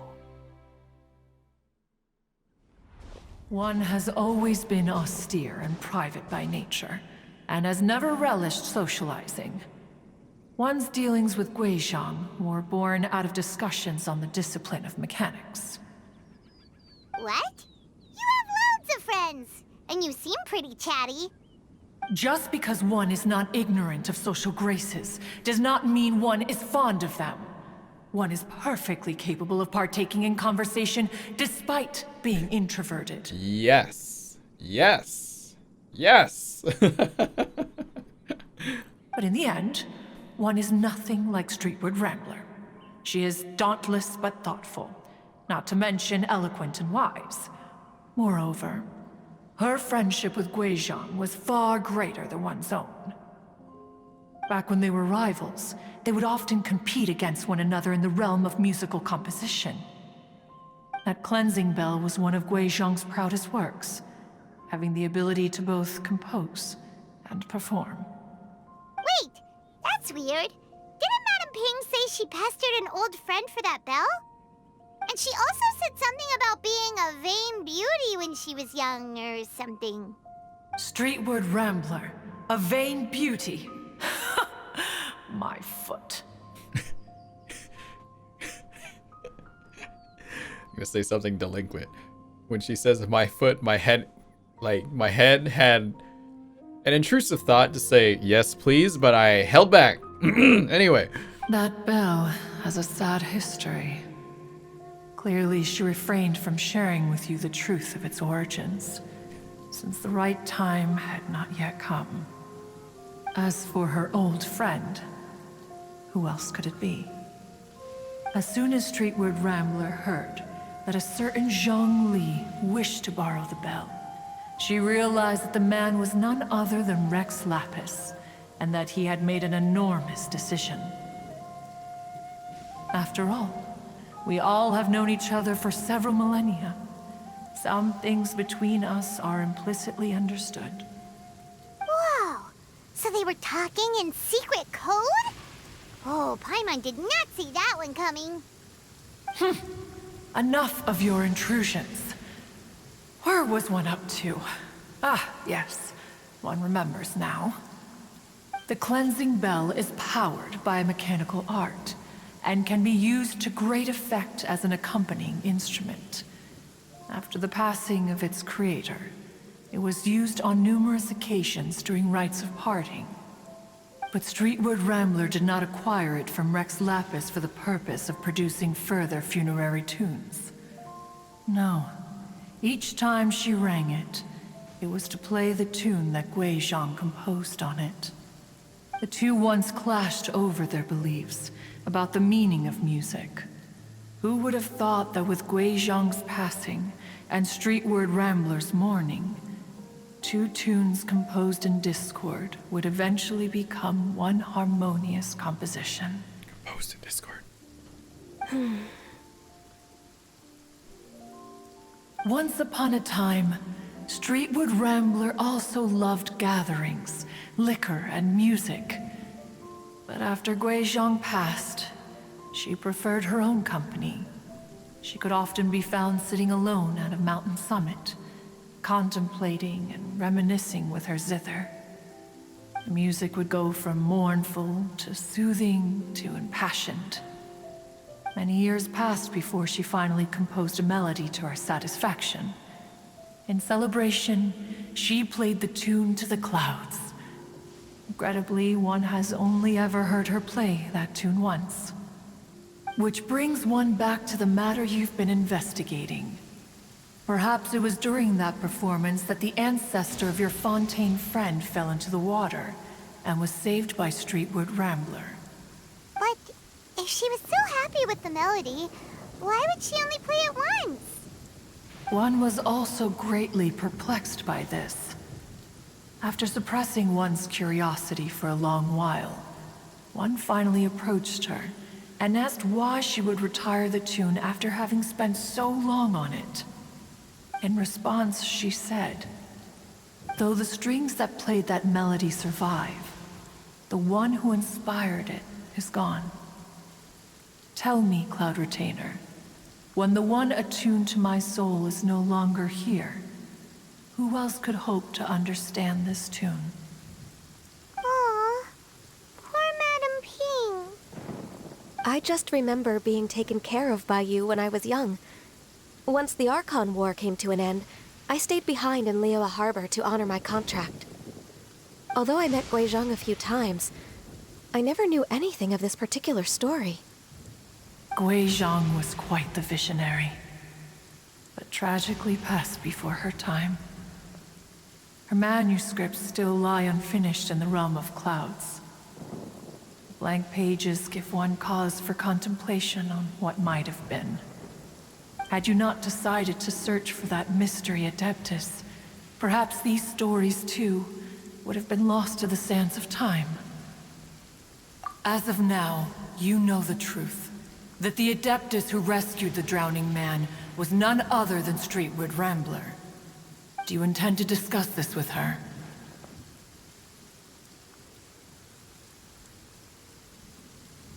Do you mean Ping might find the topic too distressing? Precisely. The passing of our old friend is a heavy topic that both of us are usually careful to avoid. If I may be so bold, Cloud Retainer, Could it be that this is just your own personal opinion? Oh? How so? I've been in Liyue Harbor for quite a long time now, and I've witnessed many farewells along the way. So I, too, am well acquainted with the pain of the passing of a loved one. But this doesn't bring the city or its people to a standstill. They have to keep moving forward. Someone as perceptive and wise as Ping will surely have come to understand and embrace this. Though these immortal mountains have lost an adeptus, the harbor of mortals has gained a wise elder. No loss can ever be undone, but there is always much that can still be gained. Ping has helped countless people, and will guide many others in the years to come. And all to whom she extends a helping hand become her friends. People she can admire flowers and discuss music with. Though it is heartbreaking to lose a kindred spirit, life goes on, because there are new friends waiting for you further down the road. Ganyu is right. We even asked Madame Ping what she thought about adding a music festival to this year's Lantern Rite. Oh, when we get back, why don't we just ask her if she'd like to perform? Maybe we can even get her up on stage. You youngsters and your imaginations. Why don't you come with us? It's been a long time since you last spoke with Ping, and Liyue Harbor is always decorated so beautifully during the festival period. Is not every Lantern Rite the same in this regard? Were there ever anything new to discuss? One in Ping could meet any day of the year. I disagree. Each new day and each new year is different from those that have come before. How long will you simply let them pass you by? If nothing else, do it for Ganyu. The edibles she brought this time were indeed quite delectable. Very well. Alright, for the food. Then one will be off. If the other old fossils have sneaked away into the city to amuse themselves, one shall soon find out. All right. We should be getting back to the harbor as well. We don't want to keep her waiting. Once the Guili Assembly, now the Guili Plains. Say, if we planted flowers there and cared for them carefully enough, do you think that one day we'd be able to recreate the sea of glaze lilies? Allow one to take back one's praise from a moment prior. You are still far too given to flights of fancy, child. Child? Or Taglia? What? Cloud Retainer? You were still listening? One observed that you were making no effort to leave, and returned to chasten and hasten you. This time, one is departing in earnest. Oh god, the lightning. Oh! Stop the right. Oh my god, why? We saw what Cloud Retainer and Street Rambler, aka Ping, look like now. That's cool. Cloud Retainer really does look like Fuhua. Like a lot. But you know, Guizhong, she looks more like Li Shushang from Honkai a little bit. Very like similar color palette and hairstyle.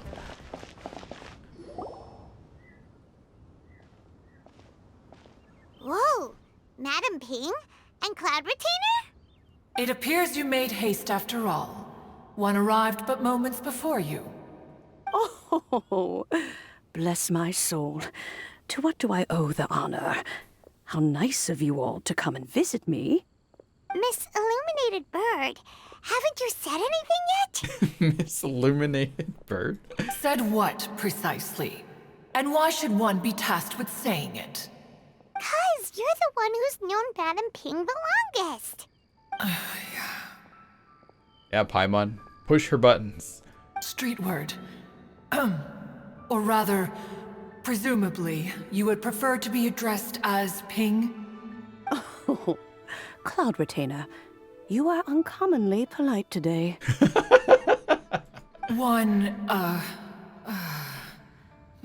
Given that Lantern Rite is almost upon us, the weather in the city is most pleasant, and a sweet floral fragrance lingers in the air. Ganyu, please continue from here. Huh? Oh. All right.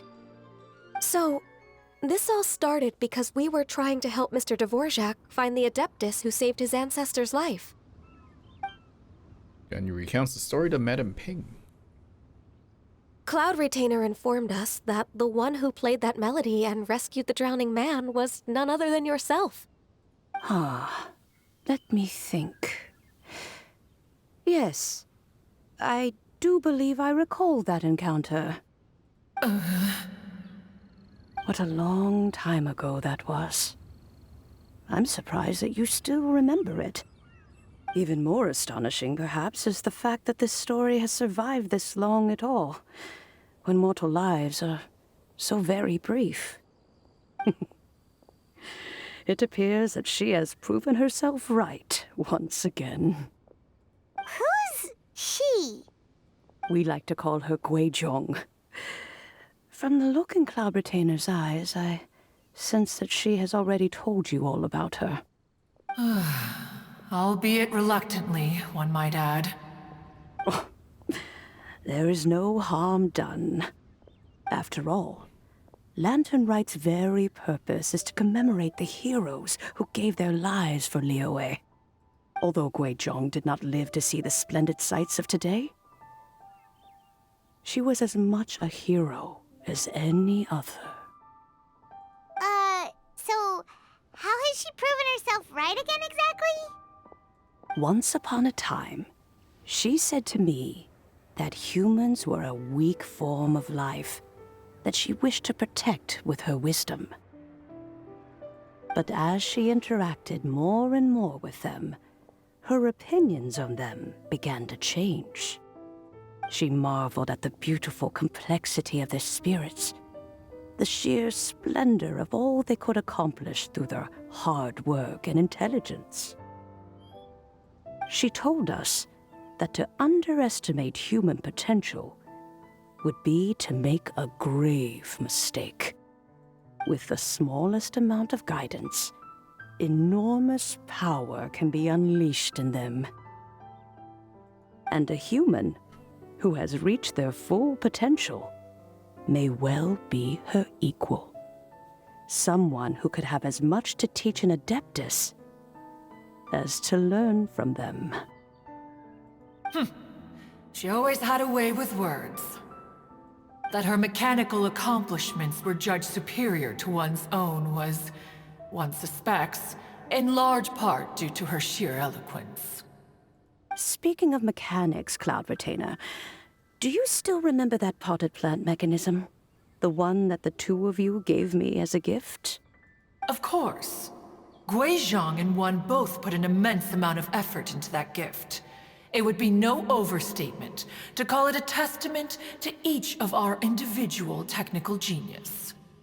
As Guizhong once said, it takes every blade of grass and every flower to make a homeland. When I see the sight of Liyue Harbor before us today, I am reminded of this. Madame Ping looks very emotional right now. Well, she's been through a lot in her time. Of all of us, it was Guizhong who was the fondest of these grand and exciting occasions. If she were still with us, I'm quite sure she would still be trying to best Cloud Retainer's finest works at every opportunity. Liyue Harbor is always filled with the sound of music at this time of the year. If she were here, one is certain that she would seek you out to discuss and debate the virtues of various melodies. Oh yeah, music! We've been dying to ask, what was the melody that you played back then? Oh, also, with you being such a music expert and all, why don't you join the concert as a performer? I can make arrangements right away. Oh, as much as I don't wish to dampen your enthusiasm, it's been a long time since I played this zither. My fingers don't have the dexterity they once did.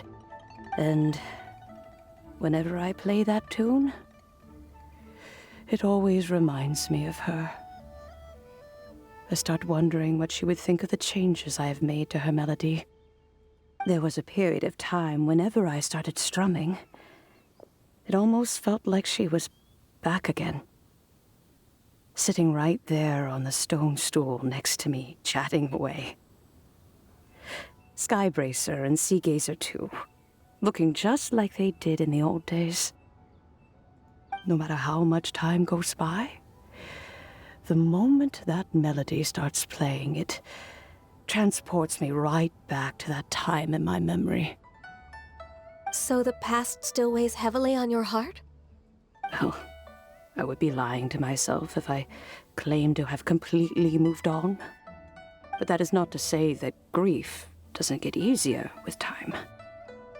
Despite the sadness, I have found many things that bring me joy in life. It is simply the nature of the world in which we live that even if one wished to mourn for an eternity, it would be a nigh impossible feat. Just look at this potted plant. Isn't it stunning? It takes an honest and open mind to confront and conquer grief. You have indeed made progress. Be that as it may, I shall leave the Lantern Rite stage to the youth of today. Well, if you're sure. Granny! Oh. Whoa, what's everyone doing here? Did something bad happen? Ah, and now we've spooked Yanfei. No, everyone's just here to give me their regards for the holiday. Oh, that's wonderful, I'm glad. Well, in that case, happy Lantern Rite, everyone. Happy Lantern Rite. Happy Lantern Rite. Oh, I just remembered that I have some, work to do at Yuehai Pavilion that I need to discuss with Yanfei. I haven't been able to find a chance until now. That sounds suspicious. I will leave Mr. Dvorak in your capable hands. Cloud Retainer, Ping, we will be off for now. Huh? Does it have to be right now? Which case is this again? Hey, Ganyu! It seems Ganyu still has much to learn when it comes to the art of deception. What a pity. She has learned nothing of one's ability to carry a conversation. What does this look? Since it's been so long, Cloud Retainer, why don't you stay? I'll make a cup of tea and we can chat a while. Gladly. This was one's intention as well. When you next see the Fontaine musician, please give him my regards.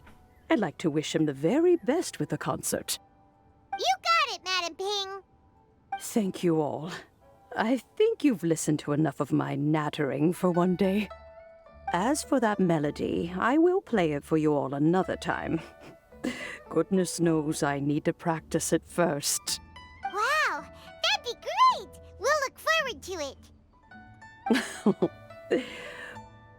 When that time comes, wherever her spirit may be among the countless grains of sand and specks of dust between the harbor and the mountains, perhaps she will look at the Liyue of today and steal a smile when she sees the prosperous land that it has become. All right, let's go tell Mr. Dvorak the news. Ping, what say you to convening more often in the future? That would be quite wonderful. But I must say, after all this time, I've grown quite accustomed to the harbor. When we are to meet, I shall have to trouble you to make the journey to the city. You sound just like Shenhe. The child is constantly telling one all sorts of stories from the city, as if one was partial to them. Have you ever considered moving to the city, Cloud Retainer? There are plenty of people here to talk to. I think you would find it quite the antidote to the monotony of solitude.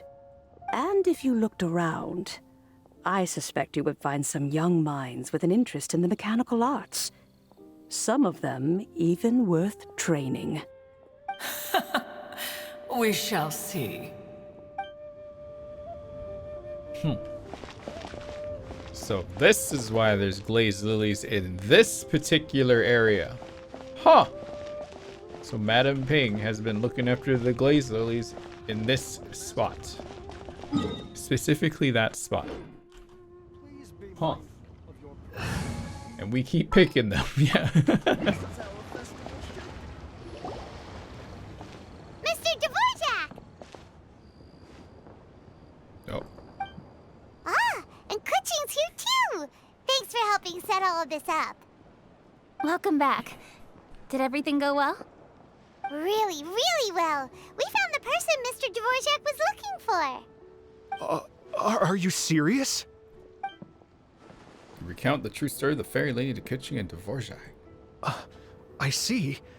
So the melody my ancestor heard was an adeptus remembering her late friend? That certainly explains why it was such a powerful and poignant tune. Huh. That's a really interesting first reaction. Guess that comes with having a musical mind. I have to say, though, it's hard to believe that the fairy from the tale is now an elderly granny. Oh, Paimon knows exactly what you mean. Normally, Adepti don't age at all. But Streetward Rambler, or Madam Ping as we know her, probably only became old because it's what she wanted for herself. Madam Ping possesses vast knowledge and great wisdom. Whatever physical form she may decide to take, her mind and wits are as sharp as they come. Yep, Kuching summed it up perfectly. That's exactly what Paimon was trying to say. Really? I think... yes. I must thank her in person. That can wait until after the concert, though. For now, I need to devote all my emotional energy to the performance. Ah, speaking of, Madam Ping wishes you all the best at the music festival. Paimon has a sneaking suspicion that she'll stay in her usual spot, but listen to the performances from afar. Wait, are you serious? Huh. Oh no, now I'm starting to get nervous. Relax, just treat it like any other performance. Okay, alright. Nope, another rehearsal is in order. Please excuse me, everyone. There he goes. Mr. Dvorak? He's already gone. Paimon wasn't even finished telling him everything. Before we set off on our search with Ganyu, he asked us about what music means to people. After our recent adventure, Paimon thinks we have a lot more to say about that now. Please, share your insights with me. Well, we found out that music can be used for good, but also for bad. It can make people happy and moved, but it can also be sad and bittersweet. And music is like a kind of memory written in people's hearts. It can put you in touch with feelings from a totally different time and place. Pretty much, though there was more to it than that. It sounds like you had an eventful trip. Don't worry, I'm sure Ganyu will fill me in on all the details shortly. Wait, does that mean you're gonna carry on working? Mm-hmm. Just a few things to wrap up. All the groundwork is done. As long as everyone enjoys the festival activities, all our efforts are worthwhile. Happy Lantern Rite. Happy Lantern Rite to you as well. See ya. Whew. That should be everything taken care of, right? Oh, no, wait. Paimon feels like she's forgetting something. What was it? Oh, it feels like it was a while ago. Shoot! Latent... Wait, no. Anyway, fancy bamboo shoots! Bamboozle soup, made from nascent bamboo shoots. Xiangling said he wasn't in a hurry, so if we went now, there's probably still time, right? Anyway, even if we don't make it, it's not our fault. He could have totally picked them by himself. Ugh. Anyway, let's go check with him at Wangsheng Funeral Parlor. Bamboozle soup. So bamboozle exists in Genshin Impact? I wonder where. Oh. Who had used the BAM doesn't have 7 TV add-on. Uh-oh. They must be very confused. Oh god, there's a lot more girls over here. Oh Jesus, okay.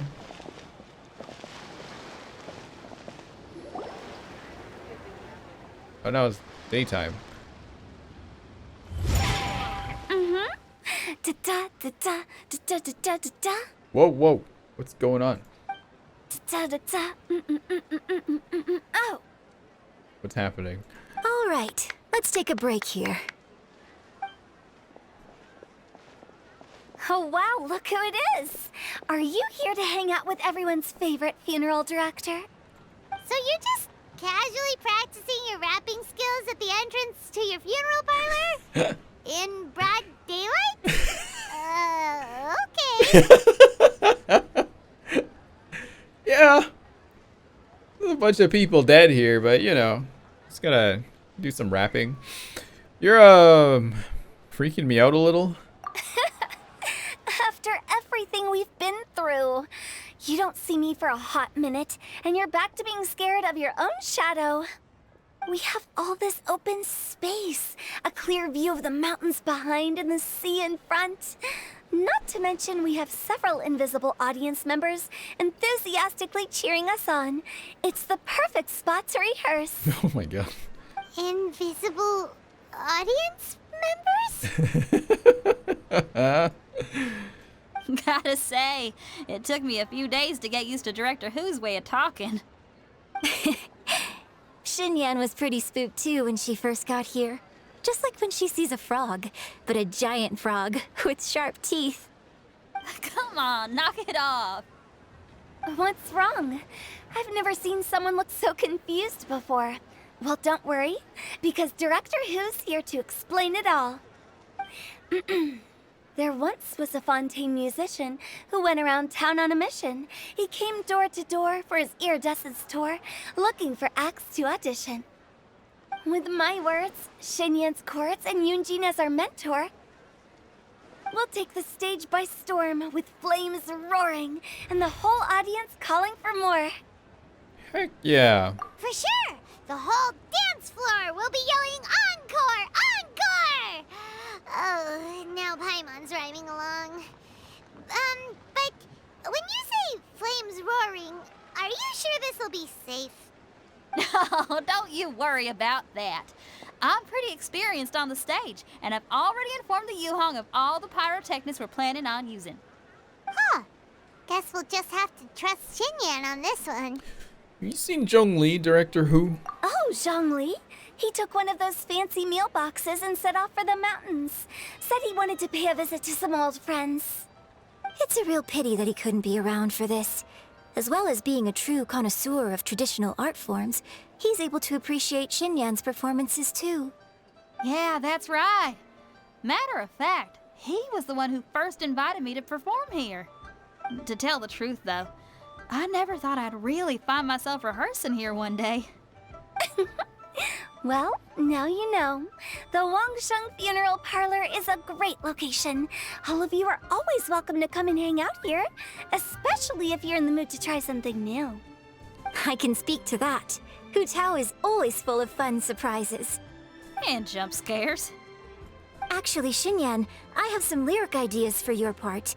Do you want to go through them together? Oh, sure thing. I'm all ears. Oh, Traveler and Paimon, I believe Zhongli was heading to Mount Hulao, so make sure you're hiking up the right hill. When you see Zhongli, please pass on this message to him. It's up to him whether he wants to support us at the performance tonight, but I expect him to make time for the upcoming banquet we're planning. No excuses. You should join us too. It'll be a riot. If there's one thing I've learned from being a funeral director, it's how to throw a party. Huh? What kind of funerals are you running? Oh my god.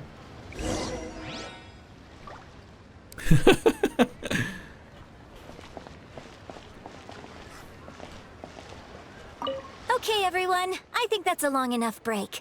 Let's take it from the top, shall we? Ms. Yoon is such a strict mentor. These breaks aren't even long enough to have a sip of tea. Well, you were desperate to get involved, and this is what it takes. If I gave you half the chance, you'd be sipping tea till nightfall. Hey, how about I treat us all to some late-night snacks once we're done? Hu Tao, what you craving? How about some stir-fried filet with a side of crab roe tofu? Where are we gonna find crab roe tofu so late at night? We could always just go pester masterful Chef Xiangling. Now I'm hungry. All right, let's knock this out and then go grab some food. Just the girls hanging out. The girls all hanging out. Where are the boys? We haven't seen any boy besides Zhongli. And that is a man. Not a boy. A man. Where are the boys? We saw Xiao? Oh, right. We did see Xiao. Oh, it's the boys. It's actually the boys. Oh my god. Paimon sees them. It's illuminated deer and illuminated bird number 2. Don't mind her. Greetings, everyone. Long time no see. A familiar face. Holy crap. Have you come from Liyue Harbor? How is the city nowadays? Damn. What's up? How you guys doing? Everything's great. But you know, if you're so curious, you can always go and check it out for yourself. In fact, Mooncarver has been taking many walks on Mount Tianheng in recent times. I believe the sights of the city are quite familiar to him. Yeah. Mooncarver, literal Giga Chad. Zhongli, here you are. We've brought the bamboo shoots you wanted. Impeccable timing. Only puts the Nance and bamboo shoots and cookie mix next to him. Mooncarver Mount Sherry. Traditionally, bamboo shoot soup ought to be slow cooked for many hours on low heat. Using Adeptus arts to hasten the process is something of a shortcut. Wait, that mechanism, is that? Indeed. Cloud Retainer kindly lent me her supreme cuisine machine. I want to make some soup. Cloud Retainer. I gotta borrow this. And then go hang out with the boys. Alright. Can we not just call it a cooking machine? Actually, never mind. She seems to take a lot of pride in her mechanical gizmos, so it's probably best if Paimon doesn't go changing the name willy-nilly. I trust that you found the answers you were seeking during your recent journey? Yep. Excellent. The past should be remembered, but not overly dwelt upon.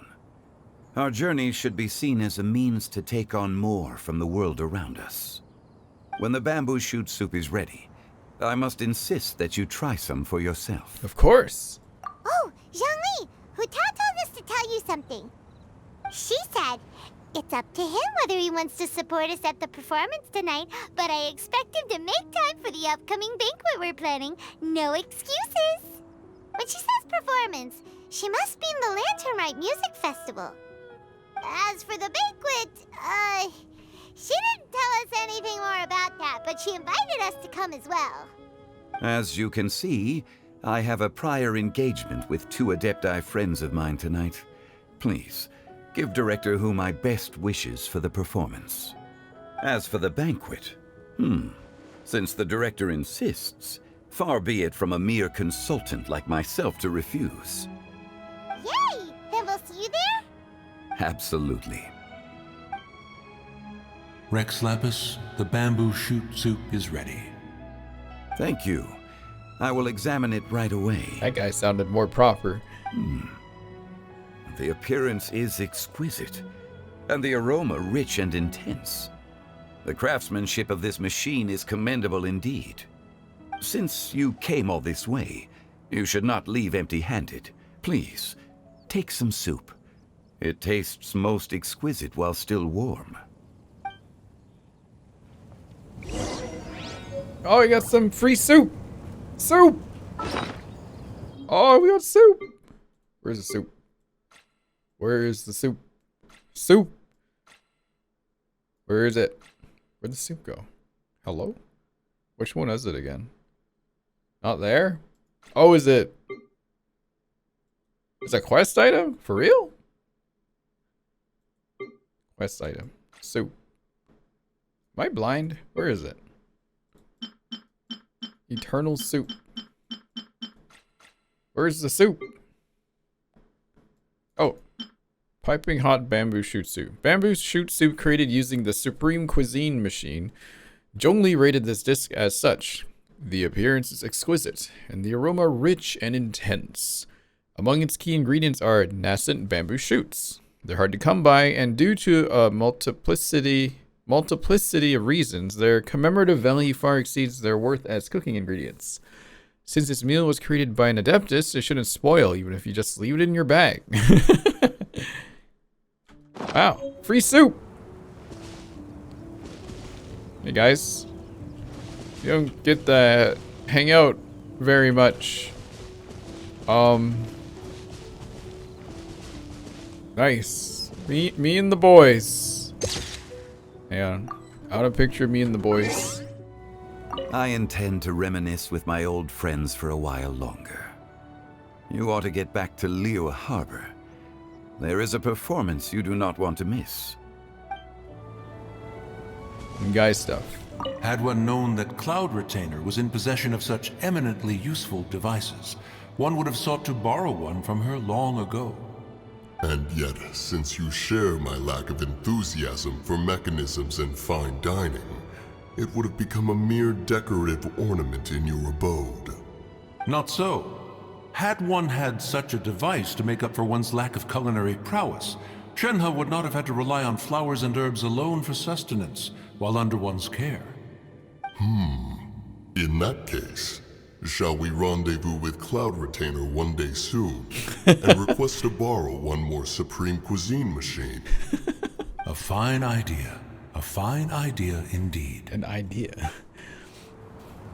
Hey, Cloud Retainer, can we borrow your air fryer? One thinks you will not borrow my air fryer. Get your own. Come on. Alright. Enjoy whatever guys talk about. What do old people talk about? Old guys talk about, specifically.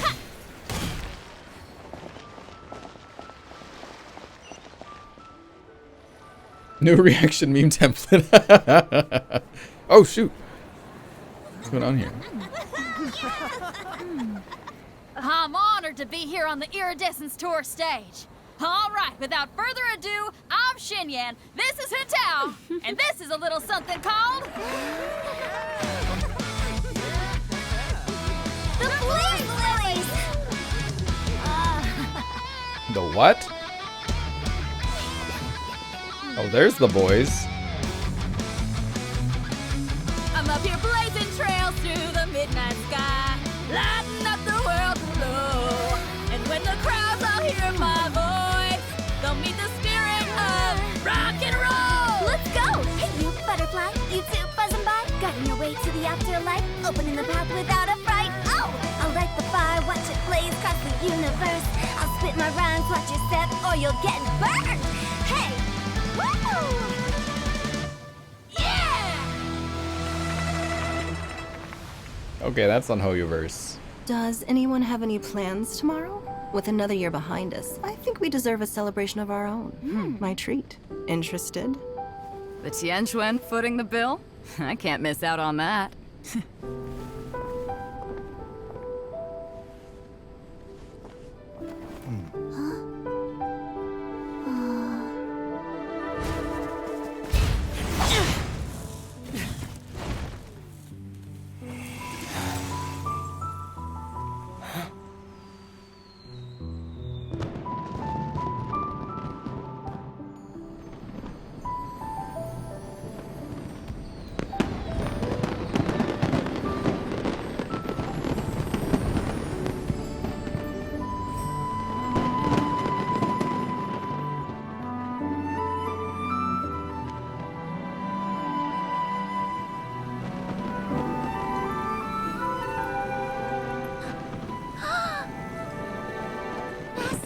Master, listen!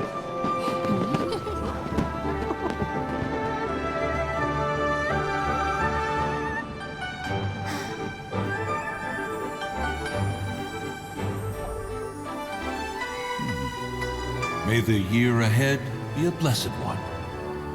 I believe it shall be.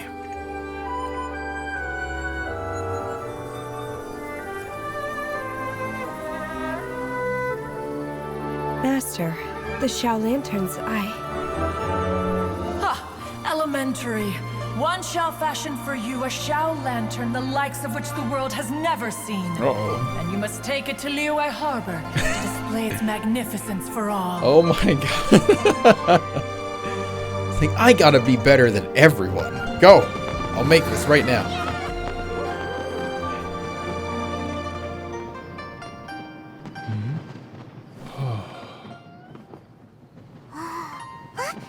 Listen, that must be Madame Ping.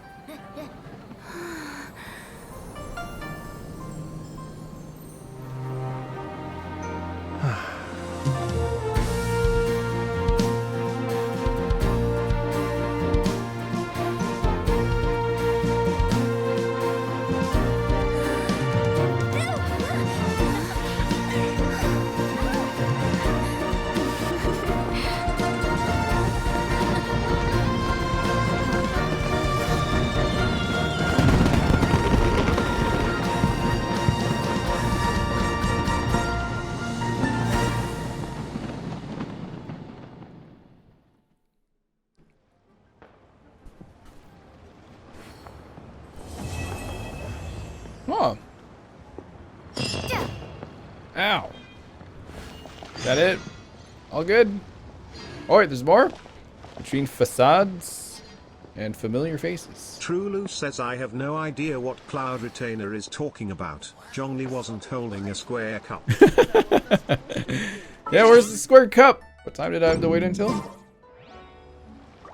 Wait until following night. Traveler, hurry! It's almost time for us to join Huta for dinner! Ooh, Yeah. And we'll be meeting at Xinyan Kiosk. It's the place with a really long wait list. As expected of the parlor director, always so generous. Come on, let's go!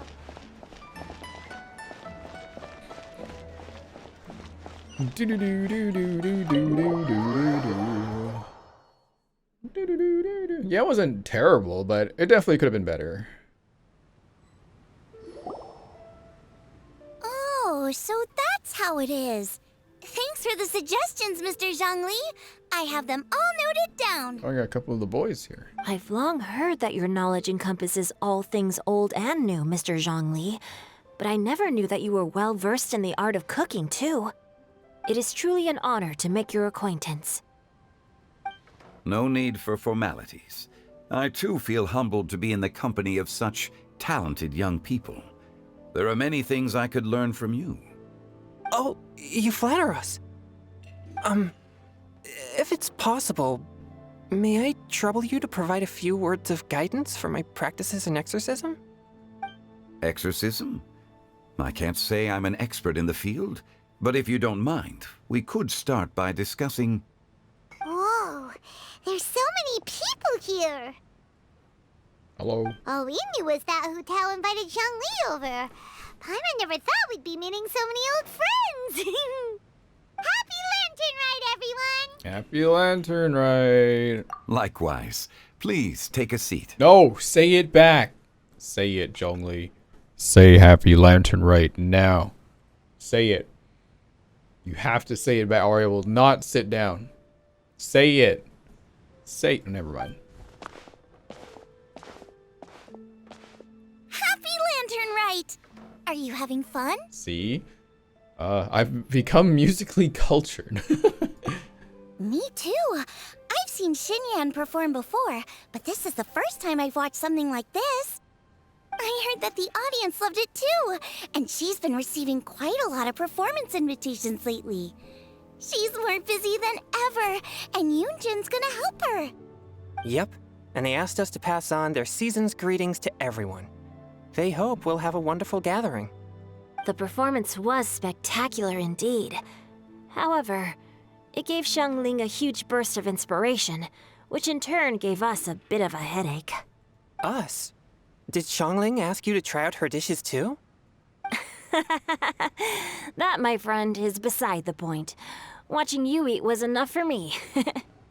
Come to think of it, I probably shouldn't have burdened Chongyun with eating my share too. What is he doing? Hold on, Xiangling came up with a new recipe? Let Paimon try! See? Someone here knows how to encourage people. Thanks, Paimon.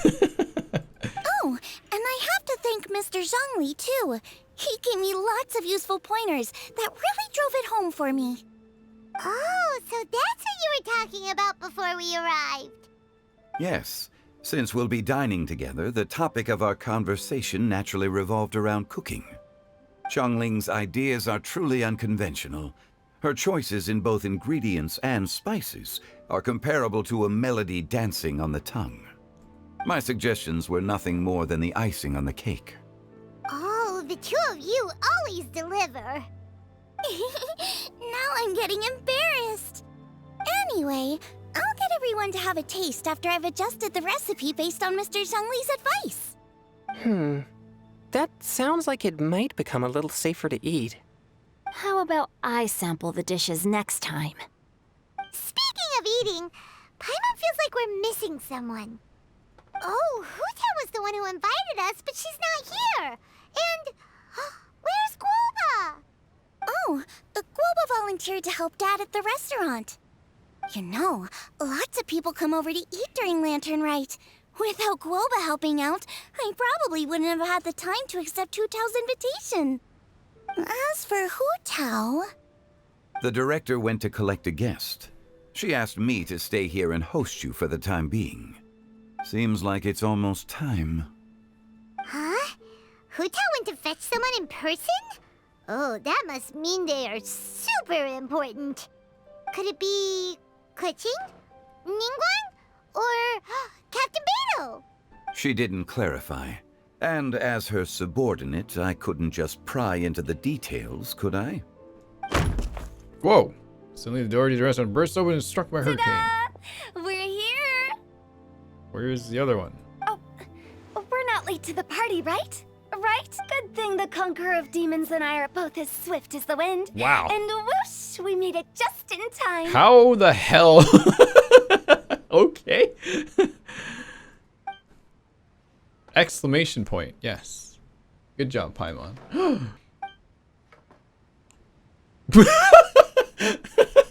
What? What's going on? Oh. Oh. I see. So the important guest is the Conqueror of Demons. I've been looking forward to meeting you.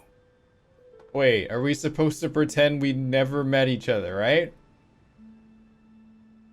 Am I forgetting something? Right, we don't know anyone. Oh, right, okay. The director didn't mention anything when she invited us. What a pleasant surprise. Gathered here with us tonight are not only young and accomplished individuals, but also the protector of Leo's peace, Adeptus Alatus. To convene here with all of you is indeed a great honor. Oh no. A few days ago at Wangshu Inn. Oh boy, what's going on?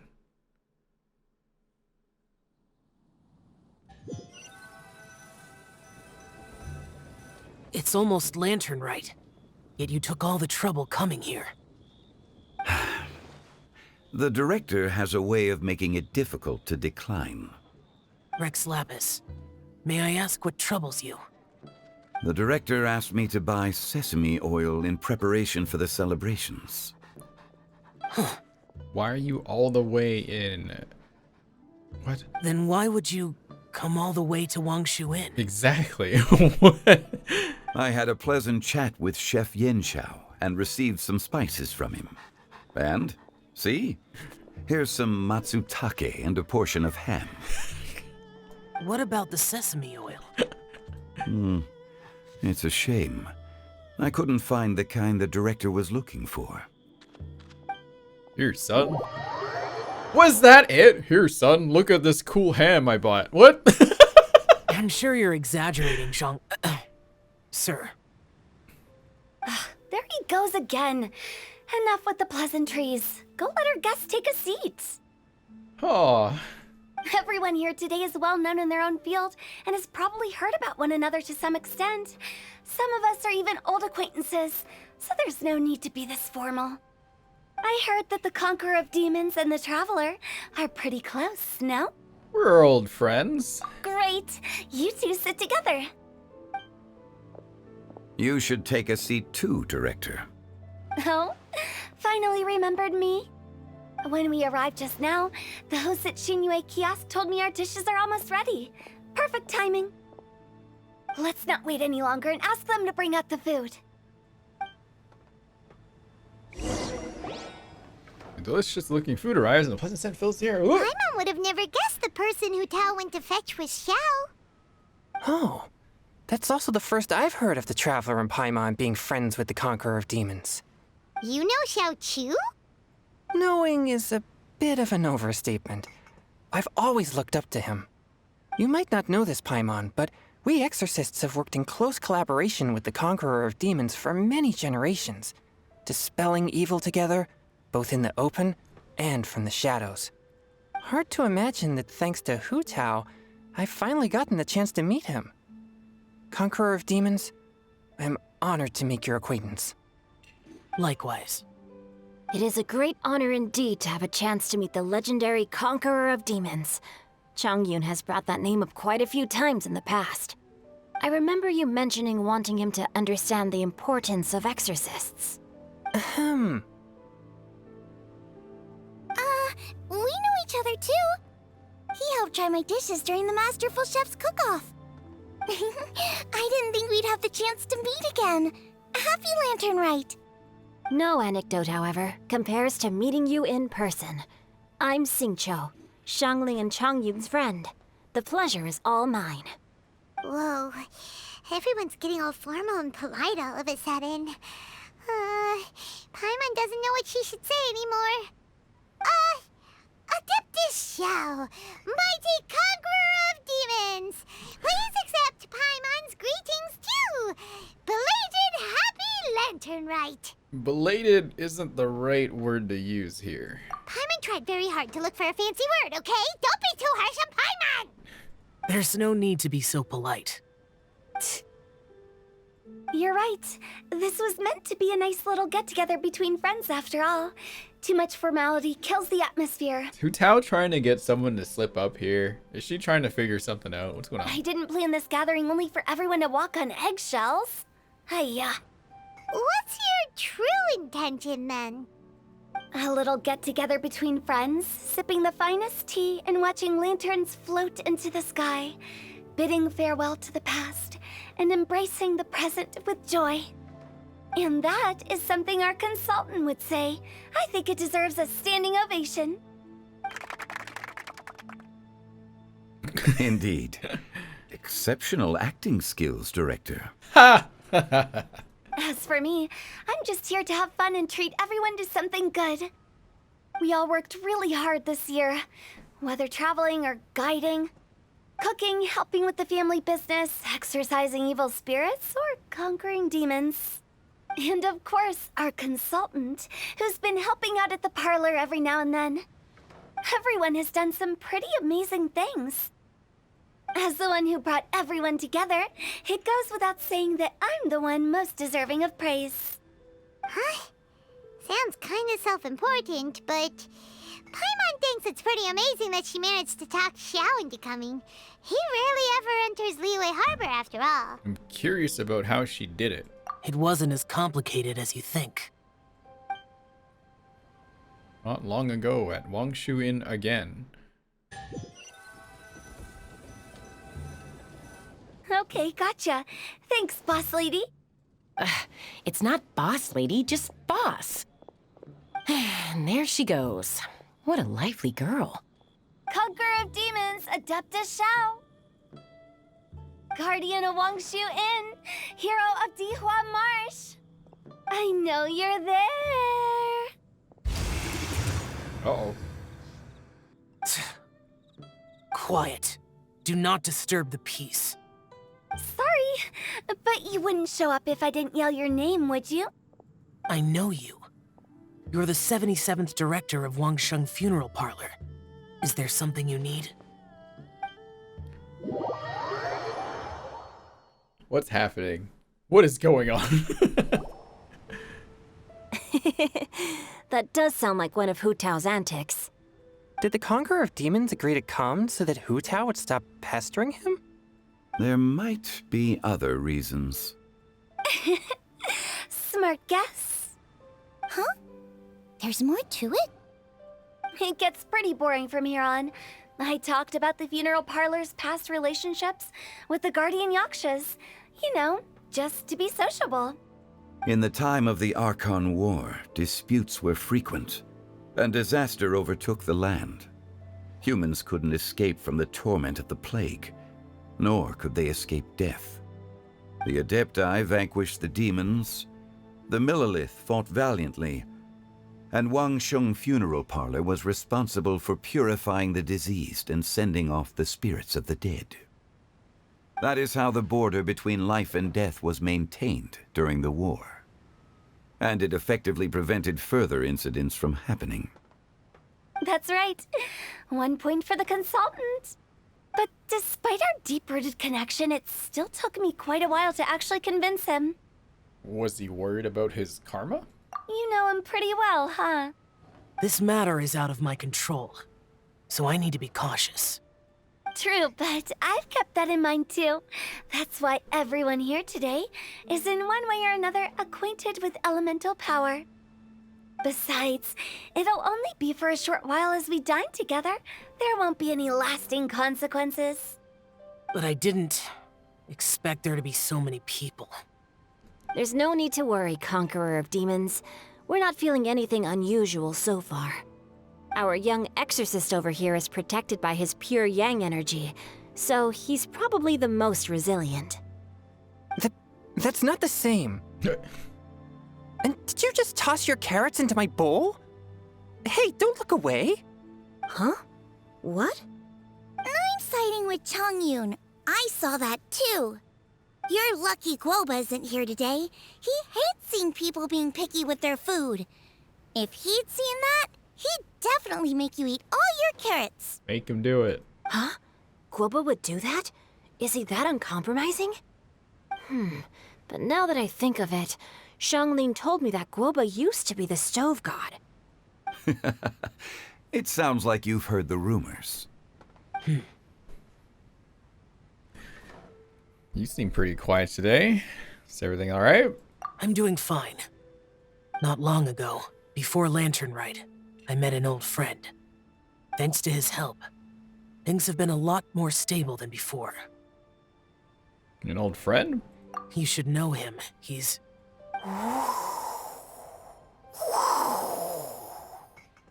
Huh? The wind? Seeds of story, brought by the wind. Oh. Well, well, well. And cultivated by time. Did Paimon just unconsciously complete that thing? That voice. Could it be? It must be. It's like, I'm about to punch him in the face. If I'm not mistaken, there's someone knocking at the door. Don't just sit there, Zhongli. Go welcome our guest in. No such need. I'm coming in. Don't answer it. Keep him out there. Leave him outside. The door to the restaurant gets blown open by a gust of wind again. You finally let me in. Hello, hello. No matter if we've met before or not, this moment marks a brand new encounter. Old friends and new. Happy Lantern Rite. This is the craziest get-together of all time. Oh, it's the tone-deaf bard. Oh, he seems to carry a valiant breeze wherever he goes.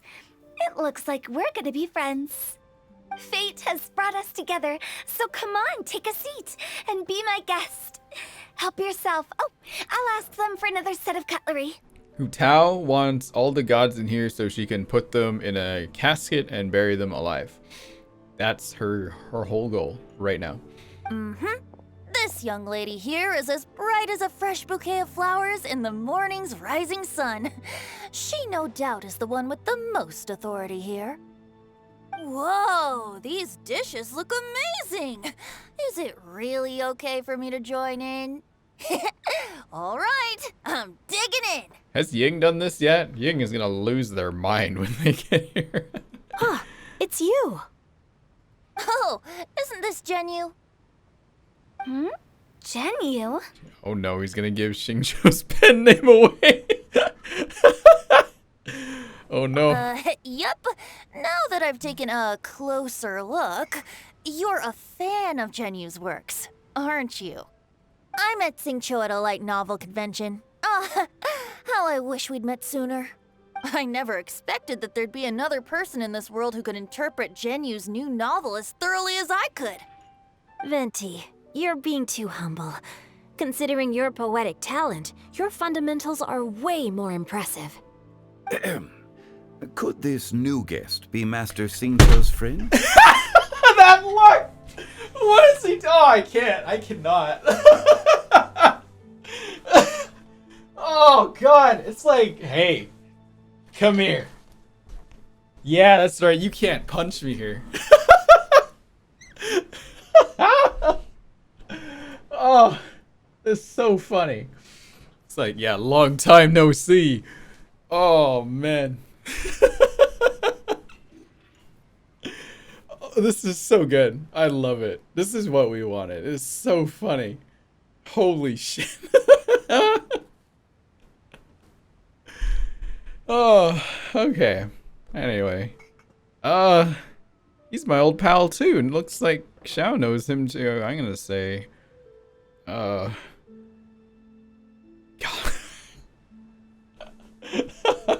It's so funny. Oh my god. Looks like, yeah, I'm gonna point to Xiao. Looks like Xiao knows him too. Yes, yes.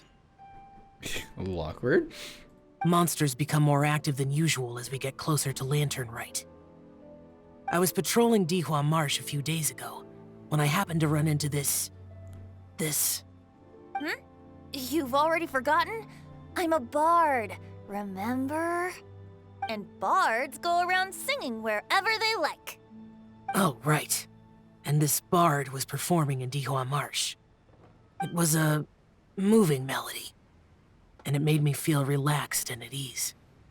I couldn't help but stay and listen. Hu Tao and Venti being in the same party is a recipe for, I want to say disaster, but almost there. Thank you for your patronage. So that's how it was. I see. I understand now too. I don't. I'm Zhongli, currently working at the Wangsheng Funeral Parlor. It's a pleasure to meet you, new friend. New friend. Mm-hmm. And I'm his boss. Oh, and if there's anything unsatisfactory, let me know anytime. New friend. That's very considerate of you. Oh? No wonder. Only a boss as savvy and reliable as you would be able to hire such an impressive consultant. Oh, you're too nice, Venti. Not to brag, but our consultant truly is impressive. His knowledge extends across the stars and the land, and there's nothing throughout history that he doesn't know. From the sophisticated way he speaks, it's hard not to suspect that he could very well be an adeptus in disguise. Xiao, you're an adeptus. Do you think it might be possible? Whoa! Sorry. I'm only good at conquering demons. I'm afraid I don't have much knowledge in that matter. Really? Paimon, shut up! But Paimon thinks you're super knowledgeable. What is this quest? What's going on? Oh my god, I'm so glad I didn't get spoiled for this part. It's so good. Oh my god. Paimon, play along! Huh? Yeah, ding dong, shut up. Oh, right! Oh no. Xiao's a warrior. He doesn't come to the city very often, so it's, pretty normal for him to not know anything. Yeah. Really? Venti, don't know. Stop it. I've actually heard a few things about Mr. Zhongli before. The guests in the tavern talked about this refined and courteous man who, instead of having wine at Mondstadt's finest tavern, ordered a cup of hot tea with the most complex name. Now that you mention it, I seem to recall that there indeed is a musician like yourself in Mondstadt. Oh boy, what are they gonna do? What are they doing? I've heard that he's elegant and amiable, his works witty and vibrant. It's no overstatement to regard him as the best bard in Mondstadt. Now you're making me embarrassed. I would say that Mondstadt's poetry is a little run-of-the-mill sometimes. What's going on? We got the national team? I mean, like, these three actually work with Xiao and Hu Tao. You got two Archons being very passive-aggressive. Well, maybe just not aggressive. Maybe just passive. What is going on here? There's one I heard a while back that went, the old house is renewed, welcoming the spring breeze, awakening old memories. The meaning's there, but the word choices are unimaginative, and there's a distinct lack of literary flair.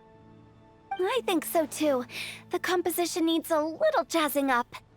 If I were to give it a go, I'd make it an old melon on a vine, a new flower that grows fine. Oh, good one! It feels unique and has a nice ring to it. You have great taste, Venti. I was right about you. Let's shake hands. Don't do it! Of course, of course.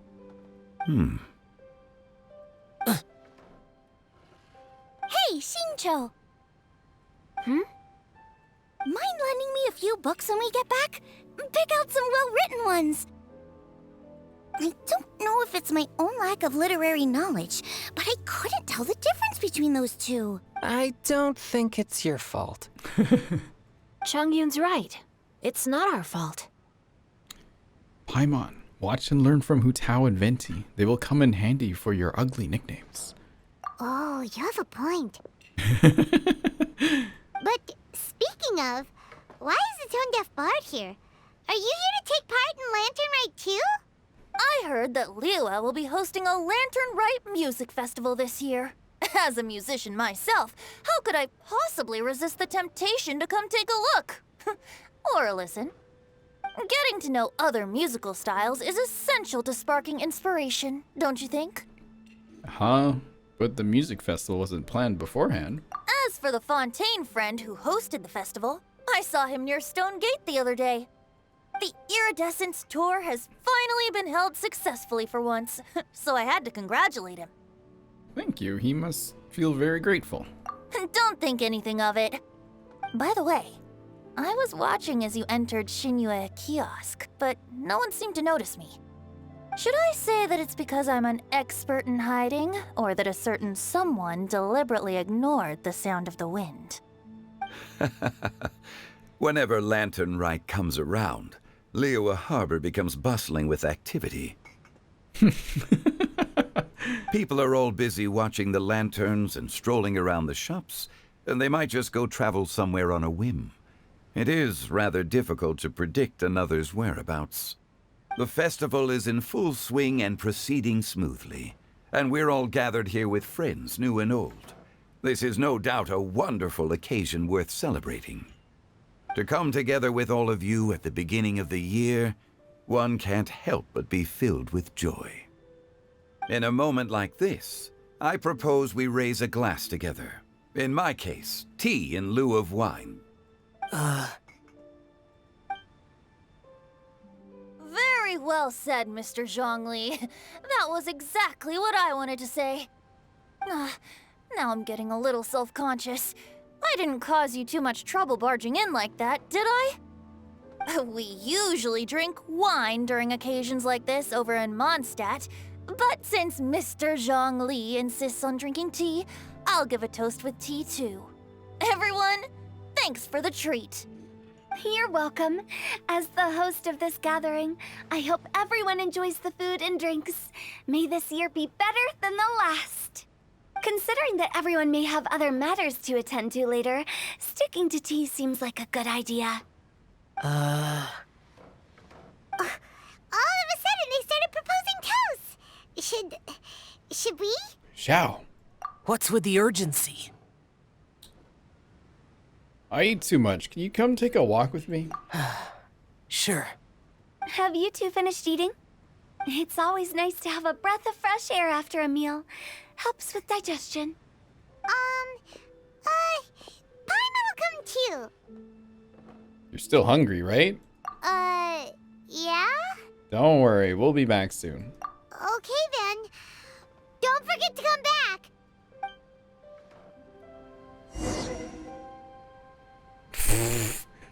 What the? Oh.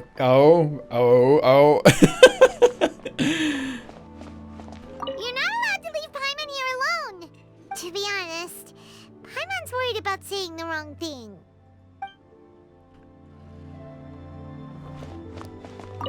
Did you talk about anything interesting before we started the meal? Anything fun I missed out on? Oh, we were talking about cooking. Mr. Zhongli told us that he went on a trip to Xiaoyang village the other day and got a hold of some uncommon ingredients. Tea seed oil and sesame oil. He suggested I try using those in my new dishes. Oh, no wonder he left his post for so long that day. Those ingredients would be difficult for anyone else to find. I guess I'll need his help next time as well.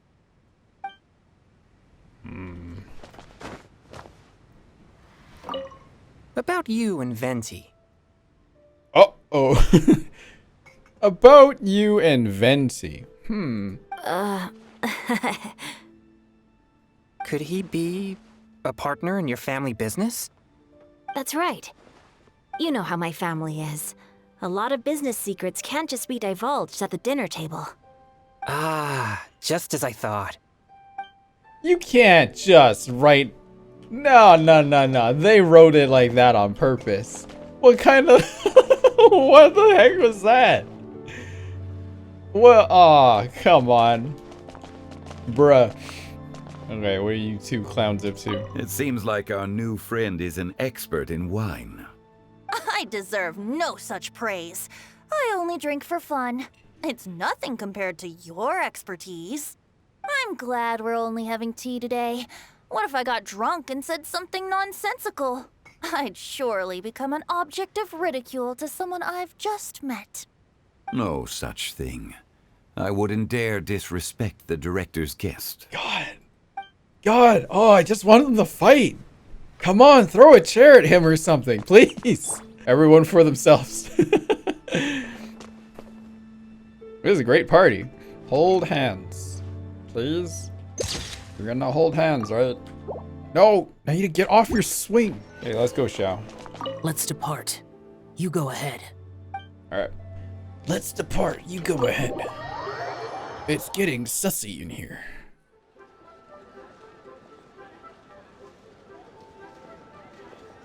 Are you all right? I should be the one asking you that. It's hard to describe. Unfamiliar with gatherings like this? It's not that. There were those among the Adepti who loved gatherings and idle chit-chat. Sometimes they would call up a few others for a drink. Even I got dragged along to their gatherings many times. The Adepti all have their specialties, making most of them proud and arrogant. Everything they say is straight from the heart. It never gets too complicated. But this time...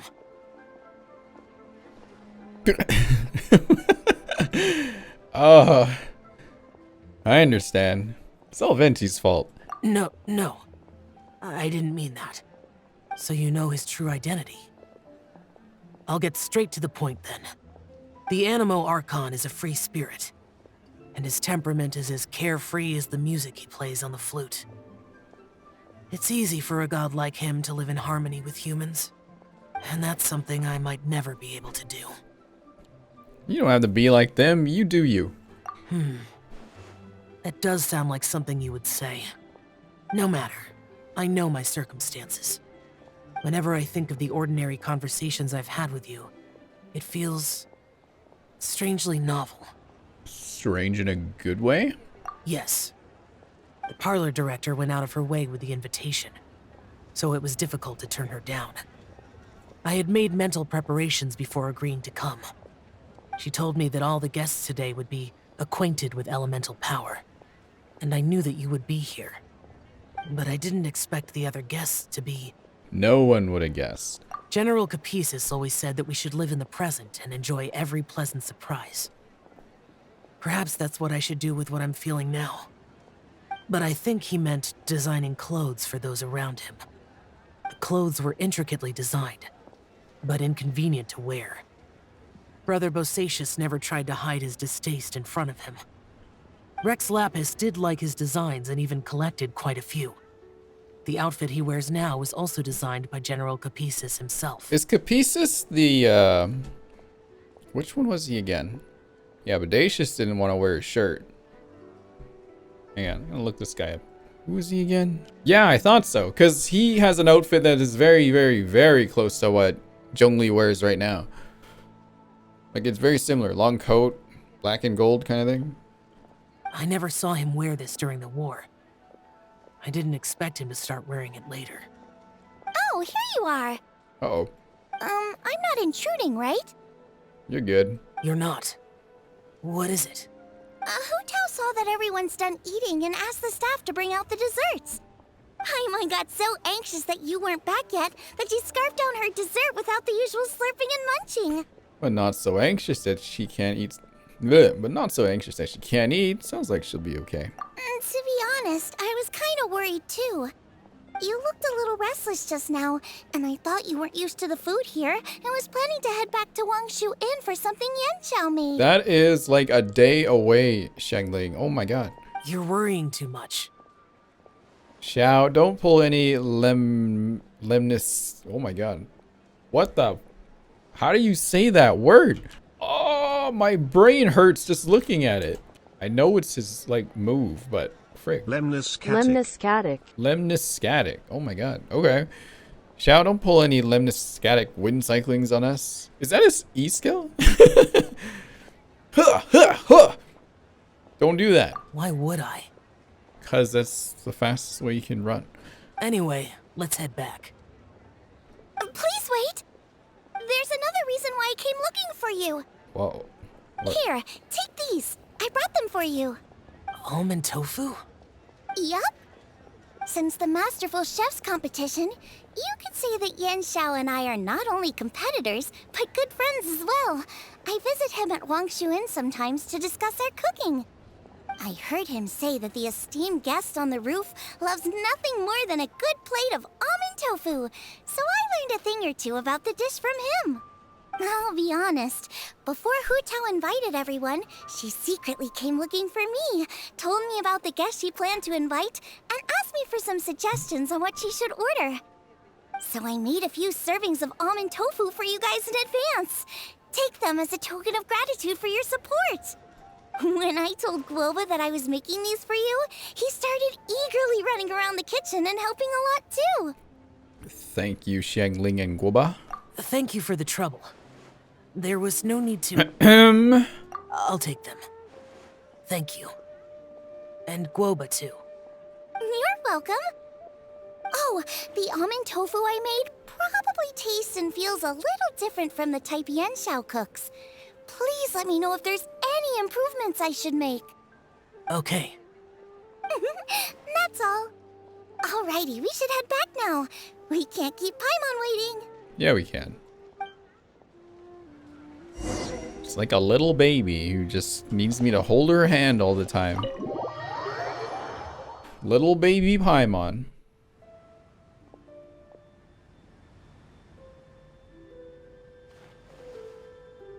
You're finally done whispering secrets to each other? So much for promising Paimon you'll be back soon.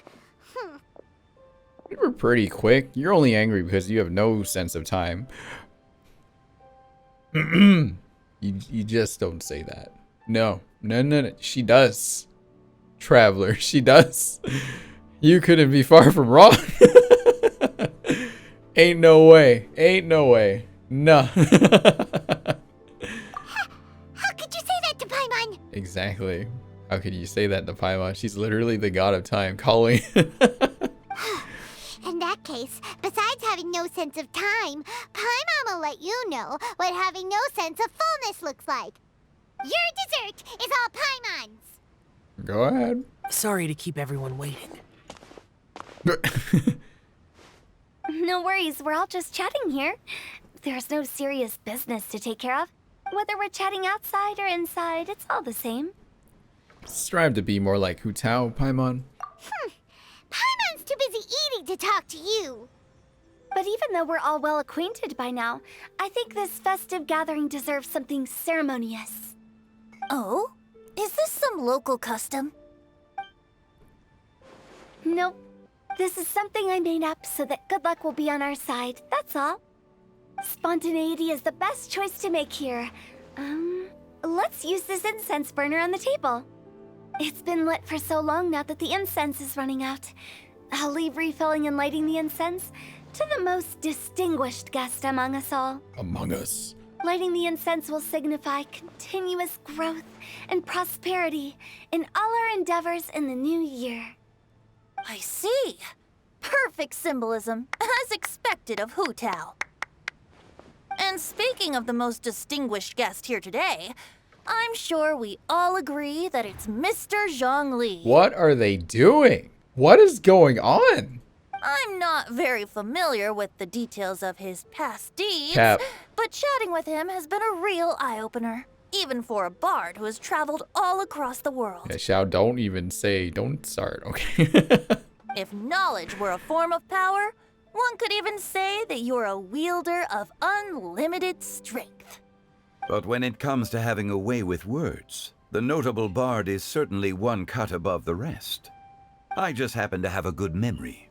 It is such an unexceptional skill, yet you made it sound like an unparalleled talent. I am truly impressed. Since we all get to nominate someone... I nominate Paimon. Mm-hmm. I think it's only fair that we let the parlor director light the incense. Huh? That won't do. Don't flatter me just because I'm your boss. We are looking for the most distinguished guest here. As the host, I shouldn't be involved in this discussion at all. Paimon. Now that we've enjoyed this table full of delicacies, how about we let our one and only chef here do the honors? Is this really the way this works? I didn't cook any of these dishes. It's not a big deal. Just look at her. Xiangling, the disciple of an adeptus, the stove god's best companion, the winner of the Masterful Chef's competition. The only heir of the famous One Mean restaurant. A good old friend of mine. There's no better choice. What is going on here? What's happening? I don't get it. Why does Paimon feel like we're back at square one again? Please stop! You're making me embarrassed. If we're looking for a distinguished guest, surely the second son of the Feiyun Commerce Guild counts. It's one of the largest commerce guilds in Liyue Harbor. Huh? Don't get me involved in this. Oh, not a bad choice. With the Commerce Guild's young master lighting the incense, we're all sure to make a huge sum of mora in the new year. That's not how it works. Making a fortune is indeed a fine wish, but it's of lesser importance than good health and happiness. Which means we should choose Chongyun, the skilled exorcist who keeps everyone's home safe from evil spirits. Huh? Now you're nominating me? I can't be the one when we have the Conqueror of Demons right here. Adeptus Xiao has the most seniority among everyone here today. We should... I refuse. I am most certainly not the most distinguished guest here. Is he gonna say it's Zhongli? You should all be able to make the right judgment based on your observations. Wait, don't. One person here is well acquainted with everyone else. Uh-oh. Lumine, run! Run!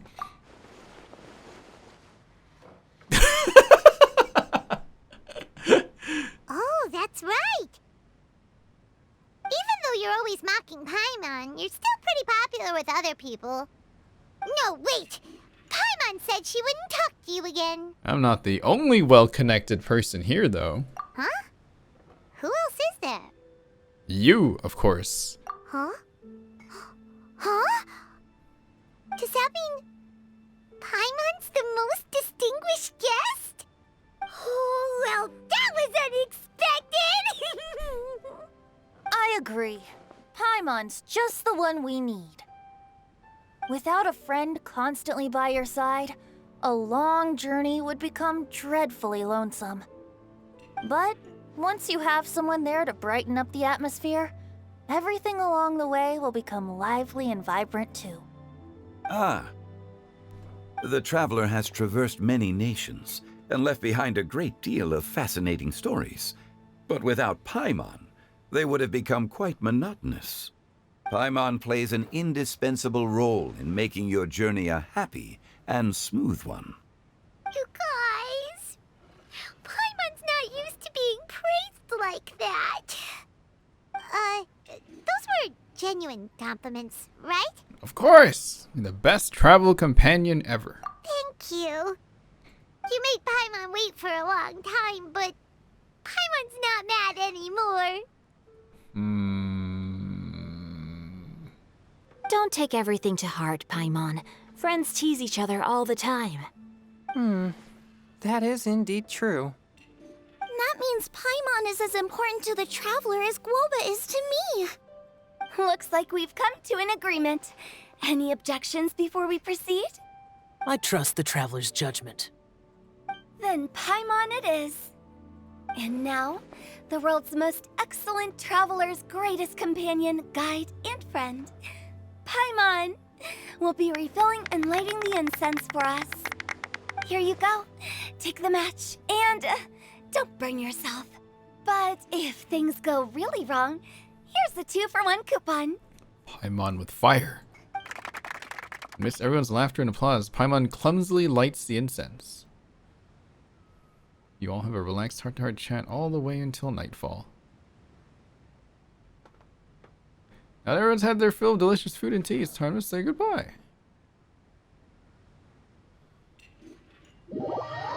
Can't we take Venti and Zhongli aside for a second? Please? I want to do that. It's getting late. I won't take up any more of your time. You're all free to go as you please. Man, are they allowed this many people in one spot? My teapot would explode. Thanks for the treat, Director. Yep, the tea was amazing too. You don't have to go all polite on me. Just remember to come when I invite you next time. Let's see. It's dark out, so I'm going to accompany Xiangling, Xingqiu, and Chongyun back home. As for the rest of the guests, I'll leave them to our consultant. Yes! Thank you, Hu Tao. Good job. Well done. No need. I'm headed towards the harbor to meet a friend on the ship. There's no need to trouble one such as Mr. Zhongli. I think you know the place I'm talking about. Come meet me anytime. I will. It was great getting to know you all. Let's meet again when the spring breeze begins to blow. Bye. Oh, we should write poetry together sometime.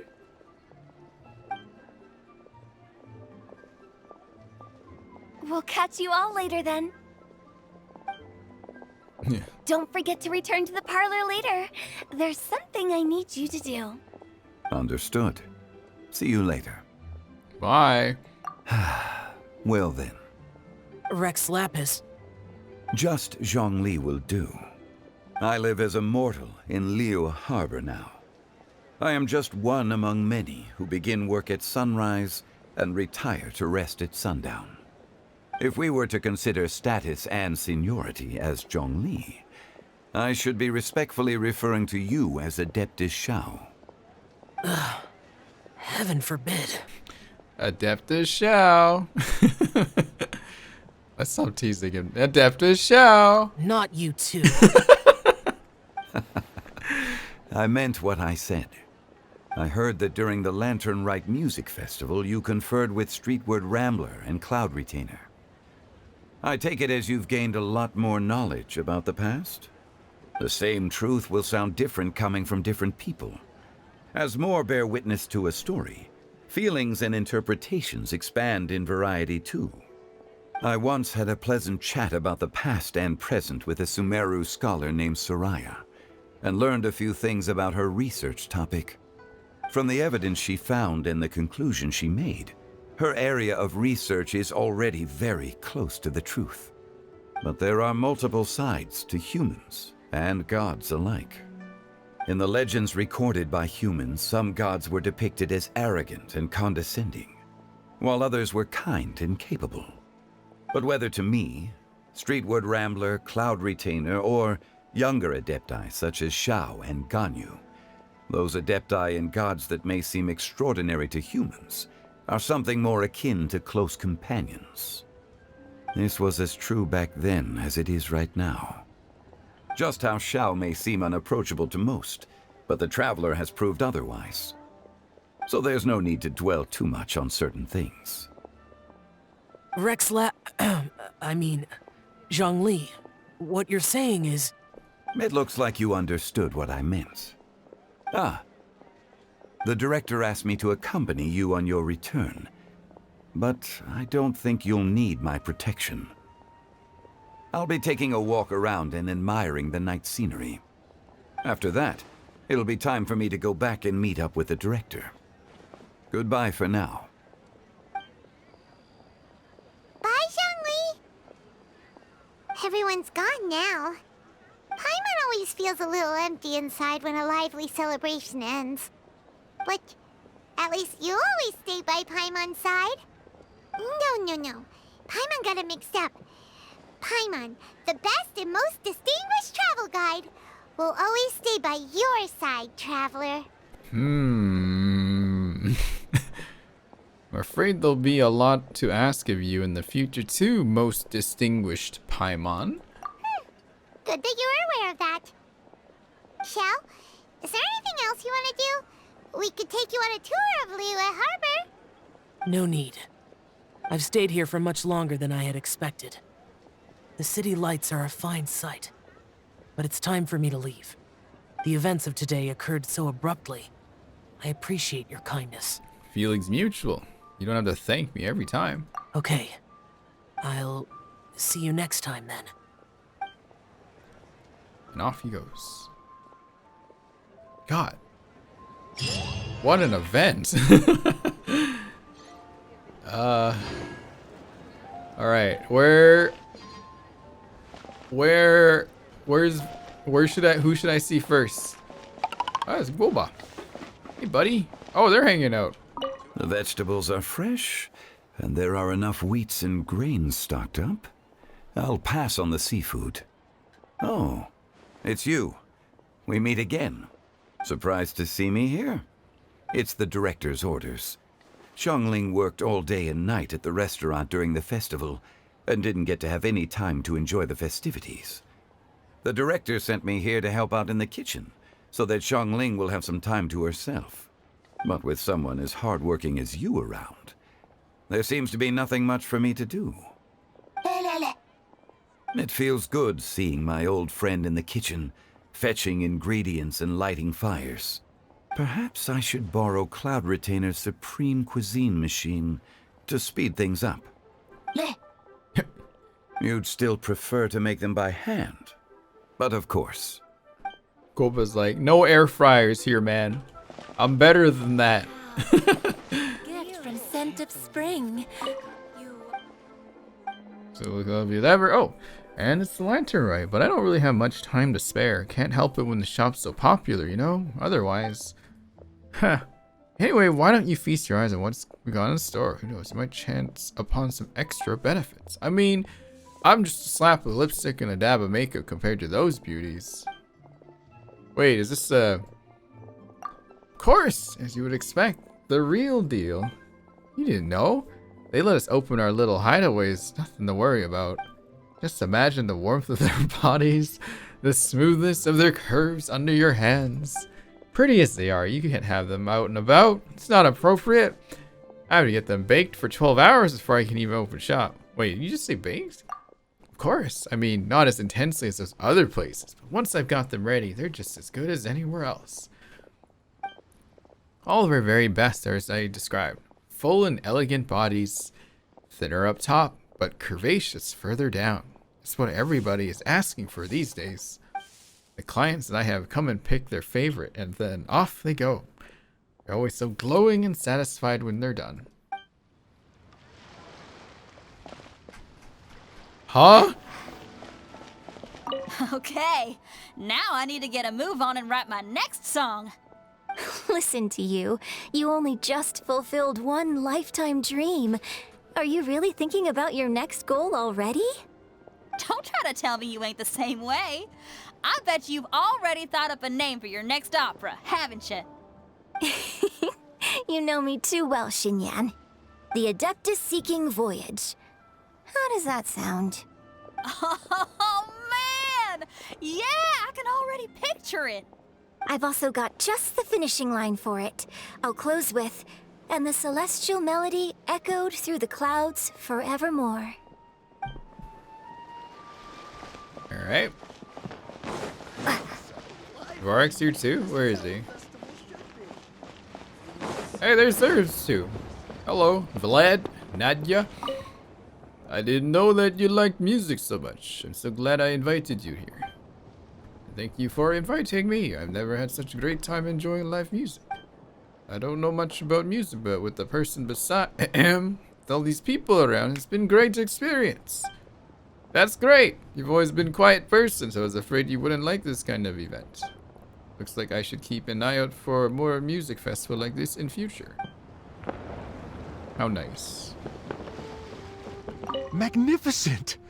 Absolutely magnificent. You mean the show? Yes. When I heard the music coming from up in the clouds, I was so stunned I could barely think or move. I felt like it had a special kind of hold over me. Or maybe it was the adeptal power within the music. And the ensemble at the end was truly sublime. I felt like I would have started to cry if I hadn't been one of the performers on the stage. Absolutely magnificent. What are your plans for the future? Well, Lady Ningguang, the Tianquan of the Liyue Qixing, has invited me to visit her again at Yujing Terrace to discuss a long-term collaboration plan. I do hope everything goes well and that we have more opportunities to collaborate in the future. The next time we have another performance, you'll have to come. I will save the best seat for you. I've already given her my thanks in person. This is what she said. It is only natural to lend a hand when we see someone in distress. The wonderful music you brought to Liyue is worth far more than gratitude. Truly, I felt so honored. But I've also made a decision for myself. I will strive to create even more wonderful, original music for this era. Our era. Oh, nice. I like his guitar. What are you two up to? Hey, don't tell me you called me over for just a game of chess. You have to be more specific, Captain Beidou. What do you mean? Is it that you find playing chess an uninteresting activity, or that you're unhappy about my lack of novel ideas? If you don't specify what you mean, how could I know what I should do to please you? Of course. I make a single remark and you reply with a full-blown lecture. Maybe we should deal with all official affairs publicly in the future. It might just make things easier. I'd be perfectly happy with that. I'm just worried that Captain Beidou's business might be negatively affected.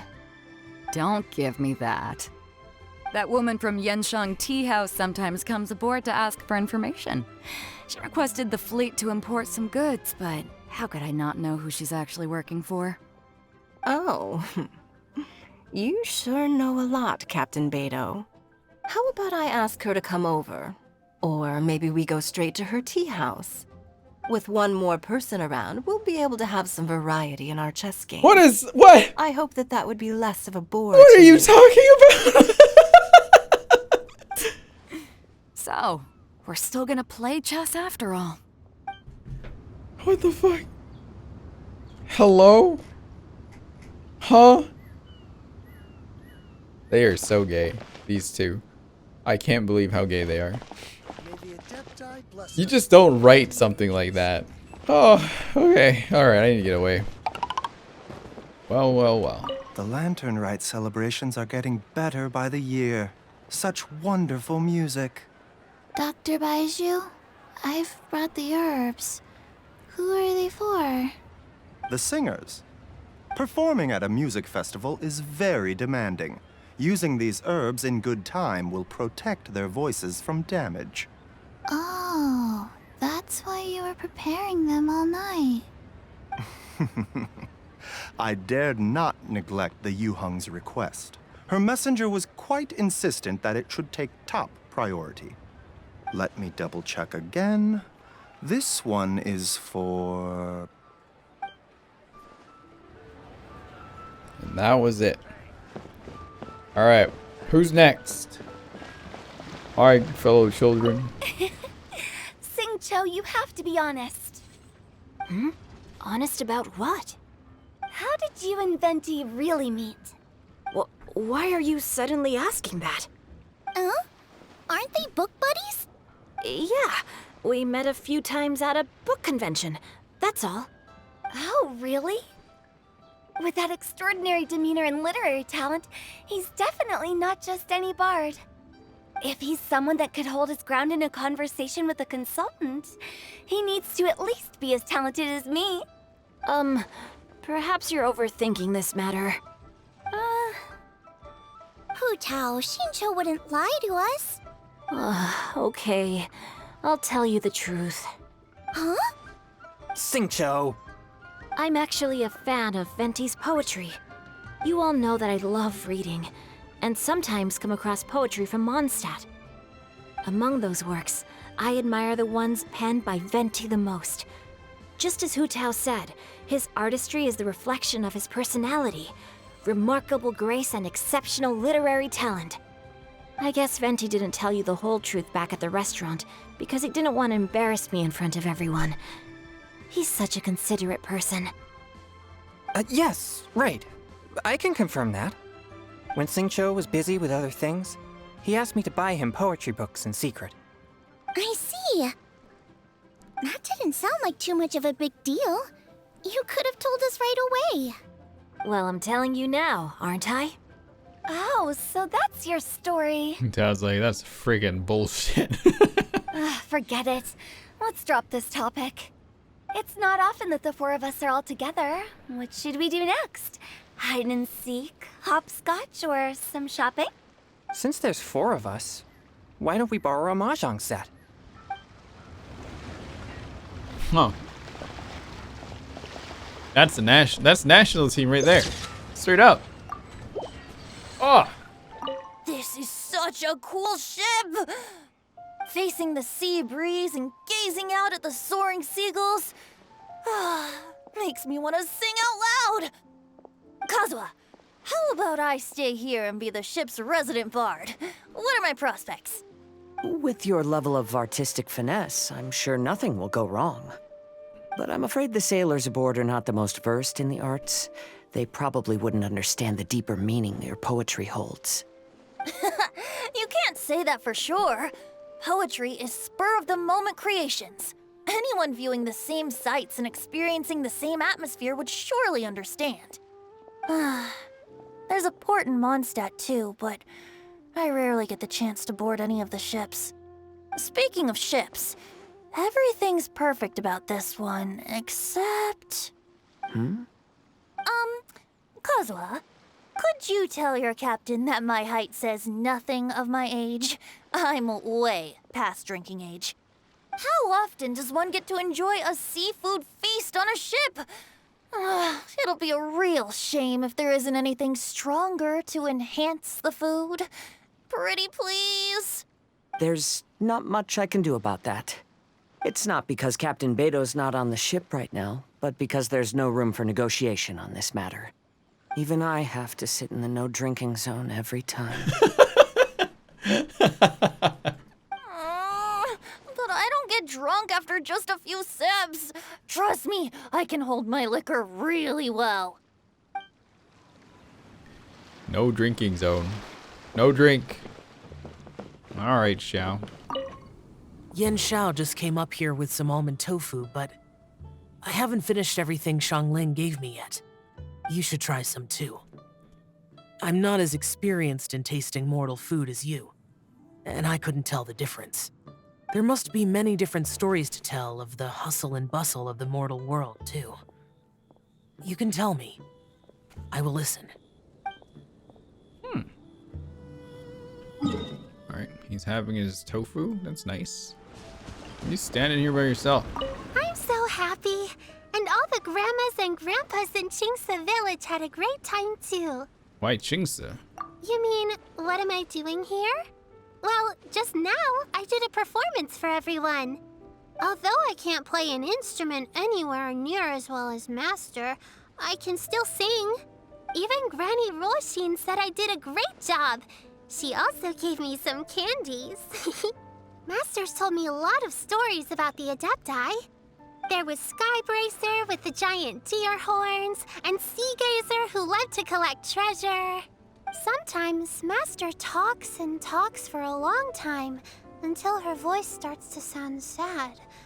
But then she always breaks into a smile again, and tells me all of the things each of them loved best about Liyue. I love everything about Liyue. Some of the Adepti are gone now, but it's okay, because I'm gonna help take care of everyone in their stead. I'm happy that Mr. Dvorak found the fairy lady from his story. And I'm also happy that it turned out it was Master all along. Also, I helped out this time too, didn't I? So that means I was paying homage to my master? Why is it spelled out like this? Also, Mr. Dvorak got one of his friends to bring me a toy from Fontaine. I like it a lot. At first, I didn't know whether I was supposed to accept it or not, but then Master said it was okay, so I did. See you. Make sure you take good care of Paimon. Oh, and please come play with me if you ever have the time. Paimon? Time? Granny, you play so beautifully. Do you think you could teach me? Oh, child, you simply never stop, do you? This festival is a rare chance to rest and relax. But here you are pestering me to teach you this, that, and the other. Don't worry, Granny. I'm a fast learner. And anyway, the sooner I start learning, the sooner we'll be able to perform a duet together. A musical duo is only as good as its weakest link. So you gotta teach me all your secrets, okay? All right. Well, you can start by making me some more tea and leaving it to cool on the side. Sure, Granny. That's nice. How nice. Is that it? Is that everyone? That was fun. That was pretty good, Lantern Rite. It definitely seemed kind of short. But not really. I mean, it took us, what, almost 4 hours, I guess, to do it? A whole stream usually, because we did the first 2 hours of other stuff, but not bad at all. That was a good one. Liked it. Very good, Lantern Rite. Happy Lantern Rite 2023, everyone.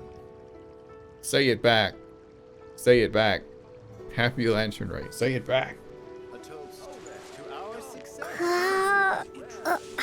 Happy Lantern Rite. Happy Lantern Rite. Yeah.